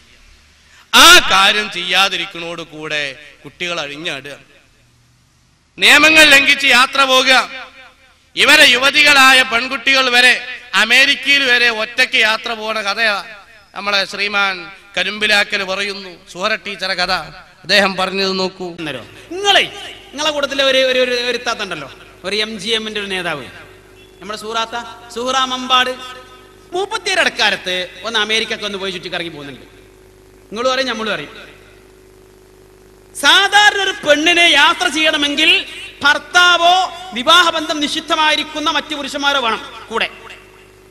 മഹറമില്ലാതെ യാത്ര ചെയ്യാൻ പാടില്ല. ഹജ്ജിന് വരെ അങ്ങനെ ഒരാളോ അല്ലെങ്കിൽ ഒരു കൂട്ടം മുസ്ലിം സ്ത്രീകളോ ഉണ്ടാവണം, എന്നാലേ പോകാൻ പറ്റുള്ളൂ. അതൊന്നില്ലാതെ പോകാൻ ഇസ്ലാം അനുവദിക്കുന്നില്ല. എന്നിരിക്കെ സൂറ മമ്പാട് അമേരിക്കയിൽ പോകുമ്പോ ആരായിരുന്നു കൂടെ പോയത്? ഭർത്താവ് പോയിട്ടുണ്ടോ? വിവാഹബന്ധം ഹറാമായിരിക്കുന്ന വേറെ ആരെങ്കിലും പോയിട്ടുണ്ടോ? അമേരിക്കയിലേക്ക് തനിച്ച് യാത്ര ചെയ്ത, അമേരിക്കയിലെ 5 നക്ഷത്ര ഹോട്ടലുകളിൽ ആഴ്ചകളോളം താമസിച്ച, അവിടുത്തെ ഭക്ഷണം ആവോളം മതിവരുവോളം നിറച്ചും പിന്നെ കുറച്ചും കഴിച്ച, അമേരിക്ക മുഴുവനും ചുറ്റിക്കറങ്ങിയ സുഹറ മമ്പാടി എന്ന നിങ്ങളുടെ വനിതാ നേതാവിന്റെ നടപടിയിലെ ഇസ്ലാം എന്താണ് എന്നൊന്നും പറഞ്ഞാൽ തർക്കമില്ല. അതല്ല, അതും കേന്നമുമായി ബന്ധമില്ല എന്ന് പറയോ? വിവരം അറിയും അതെന്ന് പറഞ്ഞാല് കുറെ ആൾക്കാർക്ക് വിവരം അറിയാണ്ടാവും. അപ്പൊ ഒരുപാട് ആൾക്കാർക്ക് വിവരം അറിയണ്ടാവും. എന്റെ പ്രിയപ്പെട്ട സഹോദരന്മാരെ, സുഹറ മമ്പാടിനെ കുറിച്ചാണ് ഇപ്പോൾ ഈ പറഞ്ഞത്. അവരുടെ കുട്ടികളെയും പെൺകുട്ടികളെയൊക്കെ തനിച്ച് അമേരിക്കയിലേക്ക് പറഞ്ഞയച്ചു. അവിടെയുള്ള 5 നക്ഷത്ര ഹോട്ടൽ വയറ് നിറച്ചും പിന്നെ കുറച്ചും കഴിച്ചു എന്നാണ് പറഞ്ഞത്. അപ്പൊ പിന്നെ ഇയാൾക്ക് വിവരം കിട്ടിയത് എങ്ങനെ? ഞാൻ അത്രയും കഴിച്ചു എന്നുള്ളത് അപ്പോൾ തമ്മിലുള്ള ഒരു അഡ്ജസ്റ്റ്മെന്റ് ആണല്ലോ, അത് നമ്മളതിൽ ഇടപെടുന്നില്ല. എന്തോ ആവട്ടെ. എന്നാലും എന്റെ പ്രിയപ്പെട്ട സഹോദരന്മാരെ, ഇവര് പറയുന്ന ഓരോ വിഷയങ്ങളും, ഇവര് കാണിച്ചു കൊണ്ടിരിക്കുന്ന ഓരോ കോപ്രയാസങ്ങളും നാം തിരിച്ചറിയണം എന്നാണ് ഈ സമയത്ത് ഉണർത്താനുള്ളത്. യജമാനനായ റബ്ബുൽ ഇസ്സത്തിന്റെ പൊരുത്തത്തിന് വേണ്ടി പ്രയത്നിക്കുക. ഏതായിരുന്നാലും ദുരാരോപണങ്ങൾ കൈവടിയുക. നിങ്ങൾ ആലോചിച്ച് നോക്ക്, മഹത്തായ മർക്കദു സഖാഫത്ത് സുന്നിയയിലേക്ക് തിരുകേശം കൈമാറ്റം ചെയ്യപ്പെട്ടപ്പോൾ ആ കൈമാറ്റം ചെയ്യപ്പെടുന്നതിന് രൂപം ഇൻഷാ അല്ലാഹ് അടുത്ത് കാണാം. ഒരുപാട് ആളുകൾ ഇവിടെ തെറ്റിദ്ധാരണ കൊണ്ടുവന്നു.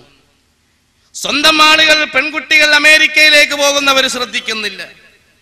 അതുപോലെ തന്നെ ഇവിടെ ഇസ്ലാമിന്റെ തിരുസുന്നത്തുകളെ കൈയൊഴിക്കുന്നവർ ആലോചിക്കുന്നില്ല. ഇങ്ങനെ എത്രയോ കാര്യങ്ങൾ, എത്രയോ വിഷയങ്ങൾ ഇവിടെ സമുദായത്തോട് പറഞ്ഞു കൊടുക്കേണ്ടതുണ്ട്. അതൊന്നും അവർ ചിന്തിക്കുന്നില്ല. ഇപ്പൊ 40 ലക്ഷത്തിന് കൂപ്പൺ വാങ്ങിക്കുന്നതോ അതല്ലെങ്കിൽ അവരങ്ങനെ നടത്തുന്നതോ ഇതൊക്കെയാണ് ഇപ്പൊ ഇവർക്ക് വലിയ പ്രശ്നം. നിങ്ങൾ ആലോചിച്ച് നോക്ക്, ഇവരിപ്പോ പിരിവൊന്നും വാങ്ങലില്ല. അത്ര മുജാഹിദ് പ്രസ്ഥാനം അവർക്ക് ഗിഫ്റ്റാണ് എന്നാണ് ഒരു മൗലവി പറഞ്ഞത്. അദ്ദേഹം പറയുന്നത് നോക്കൂ. നമ്മളെ ബാലുശ്ശേരി എന്ന് പറഞ്ഞ മൗലവി മുജാഹിദ് പ്രസ്ഥാനത്തിനെ കുറ്റി പറയുന്നത്, ഇത് പ്രസ്ഥാനം നിങ്ങൾക്ക് ഗിഫ്റ്റ് ഓഫ് ഗോഡ്, അള്ളാന്റെ സമ്മാനമാണ് കേന്ദ്രം, പടച്ചോന്റെ സമ്മാനമാണ് ISM, പടച്ചോന്റെ സമ്മാനമാണ് MSM, പടച്ചോന്റെ സമ്മാനമാണ് നിങ്ങൾക്ക്. ഞങ്ങൾ നിങ്ങളോട് പൈസ പിരിച്ചോ? ഉണ്ടോ? ഞങ്ങൾ നിങ്ങളോട് പൈസ പിരിച്ചോ? ഞങ്ങൾ നിങ്ങളോട് ഫണ്ട് വാങ്ങി ഉണ്ടോ? വെറുതെ ഉണ്ടായോ? പാട്ടപ്പിരിവ് നടത്തിയോ? ഉണ്ടോ? മയ്യത്ത് സ്കെച്ചിട്ട് പൈസ വാങ്ങിയോ? കല്യാണത്തിന് അൽഫാത്തി ഓതിയിട്ട് പൈസ വാങ്ങിയോ? അപ്പൊ മയ്യത്ത് സ്കെച്ചിട്ട് ആരാ പൈസ വാങ്ങല്? അപ്പൊ ഇവര് ചോദിക്കുകയാണ്, ഞങ്ങൾ നിങ്ങളത് പിരിവ് വാങ്ങിയോ? നോക്കുക, അയാളെ വേറെ സ്ഥലത്ത് പ്രസംഗിക്കുന്നുണ്ട്. പ്രസംഗിക്കുമ്പോൾ അയാൾ പിരിക്ക് ചോദിക്കുന്നുണ്ട്. നോട്ട് പത്താവരുത് അയാളെന്നെ പറയുന്നുണ്ട്. ഇവിടെ പറയാൻ നിങ്ങൾ ശ്രദ്ധിച്ചു കേൾക്കണം. നിങ്ങളെല്ലാവരും ശ്രദ്ധിച്ചു കേൾക്കണം. ഏകാഗ്രത ഒരിക്കലും നഷ്ടപ്പെട്ടു പോകരുത്. ബക്കറ്റ് നിങ്ങളുടെ അടുത്തൂടെ കൊണ്ടുവരും. കിശ കയ്യേണ്ട ആവശ്യമുള്ളൂ, ശ്രദ്ധ ഇവിടെ മതി. കിശ കൈയിട്ട് 1000 റുപ്യ ആയിക്കോട്ടെ, കുഴപ്പമില്ല. നോക്കി പത്താക്കണ്ട. 1000ന്റെ നോട്ടായിക്കോട്ടെ, 500ന്റെ നോട്ടായിക്കോട്ടെ. ഇവിടുന്ന് അങ്ങോട്ട് ഇറങ്ങിയിട്ട് മാർക്കറ്റിൽ ഇറങ്ങിയ മോനെ മാങ്ങ എന്താ വില? 80 റുപ്യ. 2 കിലോ പോരട്ടെ, ഒരു പ്രശ്നമില്ല. മോനെ പള്ളിക്ക് ഫണ്ട് 10 റുപ്യ മുറിച്ച് 5 ഉണ്ടോ? 2 5. ആളുകളെ ചോദ്യം, മാർക്കറ്റിൽ ചെന്നിട്ട് ഒറ്റ 2 കയ്യിലും ഫ്രൂട്ട്സാ, തിന്നോളതൊന്നുമില്ല, പോയി വെട്ടി ഉറിച്ച് ഇങ്ങനെ ഇടും. ഒന്നെടുത്ത് തിന്നു. അപ്പോഴേക്ക് ഇതൊക്കെ കാണുമ്പോൾ തോന്നുന്നു കുറെ തിന്നണമെന്ന്, പക്ഷെ തിന്നാൻ കഴിയില്ല. അപ്പൊ കൊടുത്തേക്ക് മെല്ലെ സൈലന്റ് ആയിട്ട് സന്തുഷ്ട. അപ്പോ സൈലന്റ് ആയി കൊടുക്ക, ഉറക്ക കൊടുക്കരുത്. വാങ്ങിയോ? പിരിവെടുത്തോ? ഇല്ല, അവിടെ എടുത്തിട്ടുണ്ടാവില്ല. അപ്പൊ എടുത്ത കഥ പറയണത്. ഇനി നമ്മളാരെങ്കിലും ഖുതുബ ഓതുന്ന സമയത്ത് പിരിക്കലുണ്ടോ? അൽഹംദുലില്ലാ എന്ന് പറഞ്ഞിട്ടല്ലേ ഇവര് ഖുതുബ ഓതുന്ന സമയത്ത് മിമ്പറിന്റെ മേലെ കയറിയിട്ട് പിരിക്കു നോക്കി നിങ്ങൾ. അതേ നമ്മളെല്ലാം പോലെ CP സലീം എന്ന് പറയുന്ന മൗലവി ജുമഅക്ക് വന്ന നമുക്ക് വല്ലാത്തൊരു അനുഗ്രഹമുണ്ട്. എന്താണ് അനുഗ്രഹം? ഈ കണ്ണൂർ ജില്ലയിലെ അറിയപ്പെടുന്ന പ്രദേശങ്ങളിൽ ഒന്നാണ് മട്ടന്നൂർ. മട്ടന്നൂരിൽ നമുക്കൊരു പള്ളി വേണോ? പള്ളി ഇല്ലേ അവിടെ എന്ന് നമ്മൾ ചോദിക്കും. അവിടെ പള്ളി നിർബന്ധമാണല്ലോ. അതെ, അവിടെ നമുക്കൊരു പള്ളി വേണം. പക്ഷേ അവിടെ നമുക്ക് വിരലെണ്ണാവുന്ന ആളുകൾ മാത്രം, 3 or 4 പ്രവർത്തകർ മാത്രമേ അവിടെ ഉള്ളൂ. പക്ഷെ അവിടെ ഒരു പള്ളി നിർബന്ധമാണ്. ചില ആളുകൾക്ക് ലക്ഷങ്ങൾ ബാങ്കിലുണ്ട്. ആ ലക്ഷങ്ങളിൽ നിന്ന് ഒന്ന് മട്ടന്നൂരിൽ സുജൂദ് ചെയ്യാനുള്ള സ്ഥലത്തേക്ക് മാറ്റാൻ തയ്യാറുണ്ടോ? സഹോദരിമാരെ, നിങ്ങളുടെ കൈകളിൽ സ്വർണമുണ്ട്. ആ സ്വർണം നിങ്ങൾ മരിച്ചാൽ ആദ്യമായി വസ്ത്രത്തിന് മുമ്പ് ഊരിയെടുക്കുന്നത് ആ സ്വർണമാണ്. ആ സ്വർണം മട്ടന്നൂരിൽ പടച്ചവരെ മാത്രം ആരാധിക്കുന്ന ഇതേപോലെയുള്ള മിമ്പറുകൾ ഉണ്ടാക്കുന്നതിന് വേണ്ടി കൊടുക്കാൻ തയ്യാറുണ്ടോ? നാം ചിന്തിക്കുക. സാധിക്കുമെങ്കിൽ 1 or 2 ഷെയറുകൾ എടുക്കാൻ പറ്റുന്നവർ അങ്ങനെ തന്നെ, അല്ലാത്തവർ 1 ഷെയർ 1 ലക്ഷം, 1/2 ഷെയർ, അതിനും സാധ്യമല്ലേ? ഷെയർ ഇല്ല, ഞാൻ വല്ലാത്ത പ്രയാസത്തിലാണ് എങ്കിലൊരു 10,000 രൂപ, അതിനും സാധ്യമല്ല. കുട്ടിയുടെ അടുത്ത് സമ്പാദ്യമെങ്കിൽ 1,000 രൂപ കുട്ടികൾക്കൊക്കെ കൊടുക്കാൻ പറ്റും. ഇപ്പോൾ കയ്യിലെങ്കിലും കൊണ്ടുവന്ന് തരാൻ പറ്റും. അത് മിമ്പറിലെ ഖുതുബയിൽ വെച്ചാണ് ഓല ഖുതുബയാണ് അത് പിരിവ് നടത്തുക. ഇങ്ങോട്ട് ഓല ചെറിയ സംഖ്യ എത്ര? 1000. കുട്ടികളെ കയ്യിലുള്ളത് 1000. നമ്മളിപ്പോ 1000 റുപ്യാന്റെ ഒരു കൂപ്പൺ വലിയൊരിടത്തുനിന്ന് വാങ്ങിയത് വലിയ പ്രശ്നം. ഇവരാണെങ്കിലോ ചെറിയ കുട്ടികളുടെ അടുത്തുനിന്ന് 1000, വലിയൊരിടത്തുനിന്ന് 2 ലക്ഷം. ഇത് വാങ്ങുന്ന ആൾക്കാരാണ് പള്ളിക്കാണ്. ആർക്ക്? മൂന്നാക്കുള്ള പള്ളിക്ക്. മട്ടന്നൂർ ആകെ എത്ര ഉള്ളത്? വിരലിൽ എണ്ണാവുന്ന വിരലെത്ര? ആകെ 10 എണ്ണാണ്. 10 ആൾ കൂട്ടിക്കോ. ഈ 10 ആൾക്ക് വേണ്ടിയിട്ടാണ് മെമ്പർമ കയറിയിട്ട് അയാള് പിരിവടത്തുന്നത്. നിങ്ങൾ ആലോചിച്ച് നോക്ക്. അത് വലിയവരടുത്തുനിന്ന് 2 ലക്ഷം, കുട്ടികളടുത്തുനിന്ന് 1000 രൂപ, നടുത്തരായി 1.5 ലക്ഷം. ഇങ്ങനെയാണ് ഇവരുടെ പിരിവിന്റെ കഥ. ഇങ്ങനെ പിരിക്കുകയും പിരിച്ചത് പലപ്പോഴും തട്ടിപ്പിലെത്തുകയും പല പ്രശ്നങ്ങളിൽ എത്തപ്പെടുകയും ചെയ്ത സംഭവങ്ങൾ ധാരാളമുണ്ട് എന്റെ പ്രിയപ്പെട്ടവരെ. ഞാൻ അതിലേക്ക് കടക്കുന്നില്ല. എന്നാൽ ഹബീബായ നബി സല്ലല്ലാഹു അലൈഹി വസല്ലമ തങ്ങളുടെ തിരുകേശം വന്ദ്യരായ ശൈഖുന അവർക്ക് കൈമാറ്റം ചെയ്യപ്പെട്ടപ്പോൾ വന്ദ്യരായ ശൈഖുന ഒരുപാട് പദ്ധതികൾ തീരുമാനിക്കപ്പെട്ടത് മുമ്പ് തന്നെ എല്ലാവർക്കും അറിയാവുന്ന വിഷയമാണ്. അങ്ങനെ ഒരു നോളേജ് സിറ്റിയും അതുപോലെയുള്ള മഹത്തായ വിദ്യാഭ്യാസ സ്ഥാപനങ്ങളും ആതുരാലയങ്ങളും അതിന്റെ നടുവിൽ ഒരു സമുച്ചയവും അതിനോട് തൊട്ടടുത്തൊരു വലിയ പള്ളിയും നിർമ്മിക്കുക എന്ന ആവശ്യത്തിന് വേണ്ടി നമ്മുടെ ഇന്ത്യ രാജ്യത്തുള്ള വിദേശങ്ങളിലുള്ള പല ആളുകളും അവരുടെ സഹായങ്ങൾ ചെയ്തുകൊണ്ടിരിക്കുമ്പോൾ എന്റെ പ്രിയപ്പെട്ടവരെ അതിനെതിരെയും തിരിയണം, എന്തിനാക്ഷേപിക്കണം? വന്യരായ ശൈഖുന അവരെ സംബന്ധിച്ചിടത്തോളം അവിടുന്ന് പ്രവർത്തിച്ച ഈ 33 വർഷങ്ങളില് 1000 കോടി രൂപയോളം ഇവിടെ ചെലവഴിച്ചിട്ടുണ്ടെങ്കിൽ പാവപ്പെട്ട യതീമക്കളെ പോറ്റാൻ വേണ്ടിയാണ്. അതുപോലെ നാടിന്റെ പല ഭാഗങ്ങളിലും പള്ളികൾ അല്ലാഹുവിന് സുജൂദ് ചെയ്യാനുള്ള പള്ളികൾക്ക് വേണ്ടിയാണ്.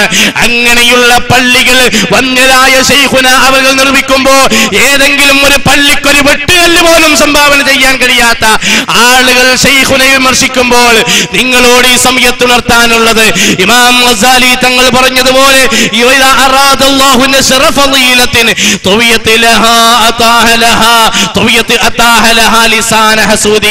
അസൂയാലുക്കളായ ആളുകൾ അവരുടെ നാവിനെ അല്ലാഹു തആല തയ്യാറാക്കുന്നതാണ്. ഒരാളുടെ അനുഗ്രഹം അല്ലാഹ് ലോകരുടെ മുമ്പിൽ വെളിപ്പെടുത്താൻ ഉദ്ദേശിക്കുന്നുണ്ടെങ്കിൽ അസൂയാലുക്കളുടെ നാവിന് അതിന് തയ്യാറാക്കുന്നതാണ്. തിരുകേശത്തെ സംബന്ധിച്ചിടത്തോളം ഇവിടെ കൂടുതൽ ആളുകൾ ആരും അറിഞ്ഞിരുന്നില്ല. കൂടുതൽ ആളുകൾ അറിഞ്ഞിരുന്നില്ല. ഇപ്പോ പ്രസിദ്ധീകരണങ്ങളിലും അതുപോലുള്ള വിഷയങ്ങളിലൊക്കെ നിറഞ്ഞു വന്നപ്പോ എല്ലാവരും അറിയാം. എ പി ഉസ്താദിന്റെ കാറിന്റെ ടയറിന്റെ ഇഞ്ചറിയൽ ചില ആൾക്കാരെ പ്രസംഗത്തുനിന്നാണ് അല്ലേ? ആ രൂപത്തിൽ നമുക്ക് വേറൊരുപാട് പണിയുണ്ട്, ദീനീ പ്രവർത്തനം നടത്താണ്ട്. ഇത് മാവൂർ റോഡിലൂടെ കിഴക്കോട്ട് സഞ്ചരിച്ചു കൊണ്ടിരിക്കുമ്പോൾ ഇടത്തെ ടയറിന്റെ വലതുഭാഗം കീറിയത് എന്തുകൊണ്ട്? കണ്ണിയത്തിന്റെ പ്രാർത്ഥന, അതല്ലെങ്കിൽ അതുപോലുള്ള പ്രശ്നങ്ങൾ, അതുപോലുള്ള വിഷയങ്ങൾ. ടയർ പഞ്ചറായ അത് പ്രശ്നം. അങ്ങനെയുള്ള കുറെ ആളുകൾ. എന്റെ പ്രിയപ്പെട്ട സഹോദരന്മാരെ, ഇവിടെ എന്തൊക്കെ പറയാനുണ്ട്, എന്തൊക്കെ കേൾക്കാനുണ്ട്, ഇവിടെ എന്തൊക്കെ അറിയാനുണ്ട്. എന്റെ പ്രിയപ്പെട്ടവരെ ചിന്തിക്കണം. അതുകൊണ്ട് വന്യരായ ഉസ്താദുകൾ കിട്ടിയതിനെ നമ്മൾ ഒരിക്കലും വിമർശിക്കാൻ പാടില്ല. അതൊരു അനുഗ്രഹമായി മനസ്സിലാക്കിയല്ലേ വേണ്ടത്. വന്യരായ ശൈഖുന അവരെ സംബന്ധിച്ചിടത്തോളം ഒരുപാട് എല്ലാ നിലക്കുമുള്ള റാഹത്തോ എല്ലാ നിലക്കുമുള്ള അനുഗ്രഹങ്ങളും കിട്ടിക്കൊണ്ടിരിക്കുകയാണ്. അല്ലാഹു അത് വർദ്ധിപ്പിച്ചു കൊടുക്കുമാറാവട്ടെ. മുഅ്മിനുകളോട് എനിക്ക് ഉണർത്താനുള്ളത്, കൂട്ടുകാരോട് എനിക്ക് ഉണർത്താനുള്ളത്, ഹബീബായ മുഹമ്മദ് മുസ്തഫ റസൂലുള്ളാഹി സല്ലല്ലാഹു അലൈഹി വസല്ലമ തങ്ങളെ ആദരിക്കുക, സഹാബത്ത് ബഹുമാനിച്ചതുപോലെ ബഹുമാനിക്കുക, സഹാബത്ത് എങ്ങനെയാണോ ജീവിച്ചതുപോലെ ജീവിക്കുക. അല്ലാഹുവിന്റെ റസൂൽ അവിടുന്ന് ബർസഖിയായ ലോകത്തിവിടെ ജീവിക്കുമ്പോ, ആത്മാവിന്റെ ലോകത്തവിടുന്ന് ജീവിക്കുമ്പോ ലക്ഷക്കണക്കിന് പ്രവാചകത്വത്തിന് സഹായകമായത് അവിടുത്തെ ആശീർവാദമായതാണെന്ന് ഖുർആനിലുണ്ട്. അവിടുത്തെ ജീവിതകാലം മുഴുവനും പ്രപഞ്ചത്തിന്റെ അനുഗ്രഹമാണെന്ന് ഖുർആനിലുണ്ട്. ഇന്ന് അവിടുന്ന് ബർസഖിയായ ലോകത്ത് താമസിക്കുമ്പോ അവിടുന്ന് ഒരുപാട് പ്രവർത്തനങ്ങളിലാ.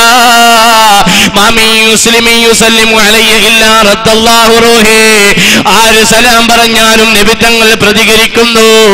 ആര് ജീവിച്ചിരിക്കുന്ന നബി തങ്ങളെ കുറിച്ച് എന്തിനാണ് റദ്ദല്ലാഹു റൂഹി, ആത്മാവിനെ മടക്കുന്നതെന്ന് പറയുന്നത് എന്ന ചർച്ച ഇബ്നു ഹജർ തങ്ങൾ വിശദീകരിക്കുന്നു.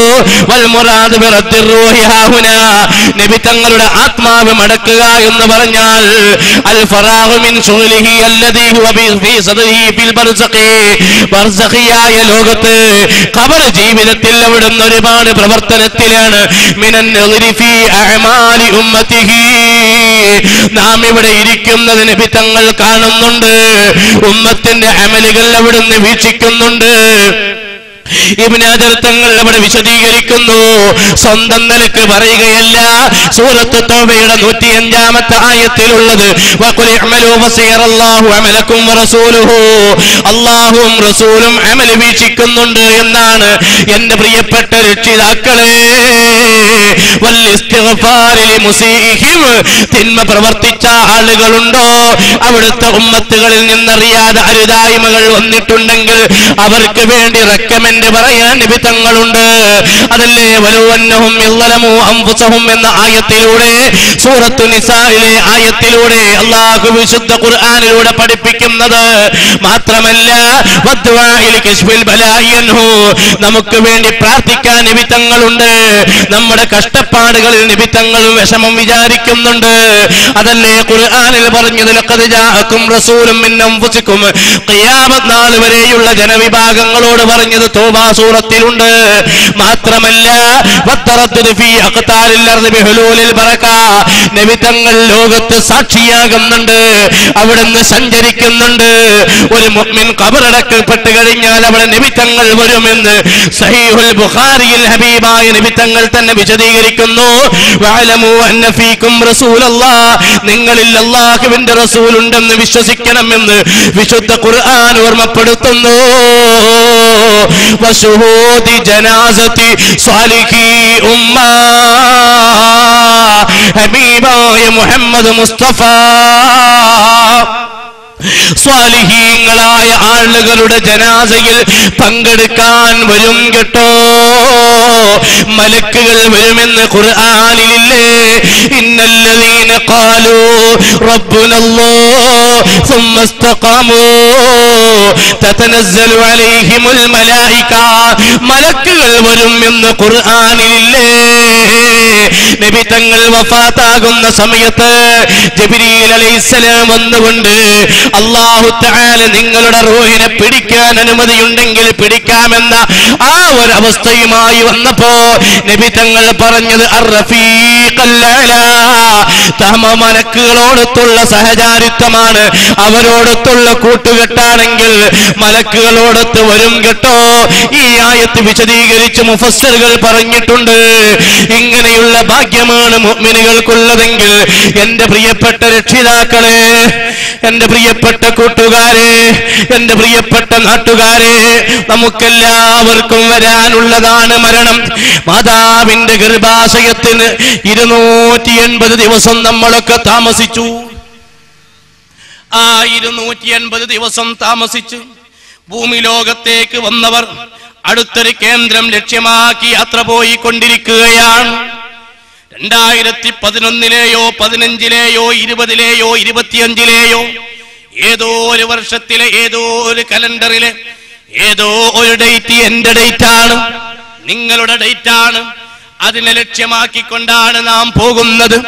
ദഖാത്തു ഖൽബിൽ മർഇ ഖായിലത്തുൽ ലഹു ഇന്നൽ ഹയാത ദഖായിഖു വസവാനി. നമ്മുടെ വലത്തെ കൈയടത്തെ ഭാഗത്ത് വെച്ചാൽ ഒരു മിടിപ്പ് അനുഭവപ്പെടലില്ലേ? നമ്മുടെ ജീവിതത്തിൽ സെക്കൻഡ്, മിനിറ്റ്, മണിക്കൂർ, ദിവസം, ആഴ്ച, മാസം, ആണ്ട്, പതിറ്റാണ്ടായി നമ്മുടെ ജീവിതം കറങ്ങിക്കൊണ്ടിരിക്കുകയാ. മരിക്കാനുള്ളവരാണെന്ന ബോധം വേണം, ഖബറിൽ കിടക്കാനുള്ളതാണെന്ന ബോധം വേണം. ഇവിടെയുള്ള ചിന്തകളും വാക്കുകളും പ്രവൃത്തികളൊക്കെ രേഖപ്പെടുത്തപ്പെടുന്നുണ്ടോ എന്ന ചിന്ത വേണം. ഇവിടെ എന്ത് സംസാരിച്ചാലും മിൻ ഖൗലിൻ ഇല്ലാ ലദൈഹി റഖീബുൻ അതീദ്, രേഖപ്പെടുത്തുന്നുണ്ടെന്ന ചിന്ത വേണം. അതുകൊണ്ട് എന്റെ പ്രിയപ്പെട്ട കൂട്ടുകാരാ, മൂല്യമുള്ളത് പറയുക, ഗുണമുള്ളത് പറയുക, ഗുണമുള്ളത് പ്രഖ്യാപിക്കുക. യജമാനനായ റബ്ബുൽ ഇസ്സത്ത് നമുക്കെല്ലാവർക്കും ഭാഗ്യം നൽകുമാറാവട്ടെ, നമുക്കെല്ലാവർക്കും തൗഫീഖ് നൽകുമാറാവട്ടെ. എൻ്റെ പ്രിയപ്പെട്ട സഹോദരന്മാരെ, അതുകൊണ്ട് നമുക്ക് ഈ ഒരു ചിന്തയുണ്ടാവുക. അല്ലാഹു തആല നമുക്കതിന് ഭാഗ്യം നൽകുമാറാവട്ടെ എന്നാണ് ഈ സമയത്തുണർത്താനുള്ളത്. ഇരിക്കുന്നവരൊക്കെ ഒന്ന് എണീറ്റ് നിൽക്കുക. സുന്നത്ത് ജമാഅത്തിനെ സ്നേഹിക്കുന്ന ആളുകളൊക്കെ ഒന്നിങ്ങോട്ട് വരിക. അല്ലാഹുവേ, എല്ലാ ആളുകളും സുന്നത്ത് ജമാഅത്തിനെ സ്നേഹിക്കുന്ന ആളുകളൊക്കെ ഇങ്ങോട്ട് വരിക, നമുക്ക് ദുആ ചെയ്ത് പിരിയാം. അർഹമുർ റഹീമീനായ യജമാനനായ റബ്ബുൽ ഇസ്സത്ത് നമ്മുടെ ഈ മഹത്തായ മജ്ലിസ് ദുആക്ക് ഇജാബത്തുള്ള മജ്ലിസായി നമ്മിൽ നിന്ന് സ്വീകരിക്കുമാറാവട്ടെ. ഇതുപോലെയുള്ള പരിപാടികളും ഇതുപോലെയുള്ള സംരംഭങ്ങളൊക്കെ ഇവിടെ സംഘടിപ്പിച്ചതുകൊണ്ട് എൻ്റെ പ്രിയപ്പെട്ടവരെ, ഭൗതികമായി നാം ഒന്നും ചിന്തിക്കുകയോ ഭൗതികമായി നാം ഒന്നും നേടിയെടുക്കുകയോ ചെയ്യുന്നില്ല. നേരെ മറിച്ച് യജമാനനായ റബ്ബുൽ ഇസ്സത്തിന്റെ ദീനിനെ വെട്ടിമുറിക്കുന്ന വഹാബി മൗദൂദികൾ വരുമ്പോൾ അതിനെതിരെ ശബ്ദിക്കുക എന്നത് സുന്നത്ത് ജമാഅത്തിന്റെ ഉലമാക്കളുടെയും മുതഅല്ലിമുകളുടെയും മേൽ ബാധ്യതയാണ് എന്നതുകൊണ്ടാണ് ഇതുപോലെയുള്ള സംരംഭങ്ങൾ സംഘടിപ്പിക്കാനുള്ള കാരണം. അല്ലാഹുവേ, മരണം വരെ സുന്നത്ത് ജമാഅത്തിന് വേണ്ടി പ്രവർത്തിക്കാൻ സാധുക്കളായ ഞങ്ങൾക്ക് തൗഫീഖ് നൽകണം തമ്പുരാനെ. ഈ മഹത്തായ ആദർശത്തിന് ബീജാവഹം നൽകിയ കഴിഞ്ഞുപോയ കാലത്തിലുള്ള ഒരുപാട് ഉലമാക്കൾ, സമസ്ത കേരള ജംഇയ്യത്തുൽ ഉലമയുടെ നേതാക്കന്മാർ, വന്യരായ ശംസുൽ ഉലമ ഇ കെ ഉസ്താദും റഈസുൽ മുഹഖഖീൻ കണ്ണിയത്ത് ഉസ്താദും ബഹുമാനപ്പെട്ട ചെറുശോല ഉസ്താദും ബഹുമാനപ്പെട്ട നെല്ലിക്കുത്ത് ഉസ്താദും, അങ്ങനെ ഒരുപാട് ആളുകൾ വഫാത്തായി. അല്ലാഹു അവരുടെ ദർജ വർദ്ധിപ്പിക്കുമാറാവട്ടെ. അതുപോലെ സുന്നത്ത് ജമാഅത്തിന് ആത്മീയ നേതൃത്വം നൽകിയിരുന്ന പണക്കാട് പൂക്കോയത്തങ്ങളും ബഹുമാനപ്പെട്ട ശിഹാബ് തങ്ങളും അവരുടെ കുടുംബക്കാരും ആറ്റക്കോയത്തങ്ങളും അതുപോലെ അവേലത്ത് തങ്ങളും, അങ്ങനെ ഒരുപാട് സയ്യിദന്മാർ, പയ്യനാട് തങ്ങളും പാപ്പ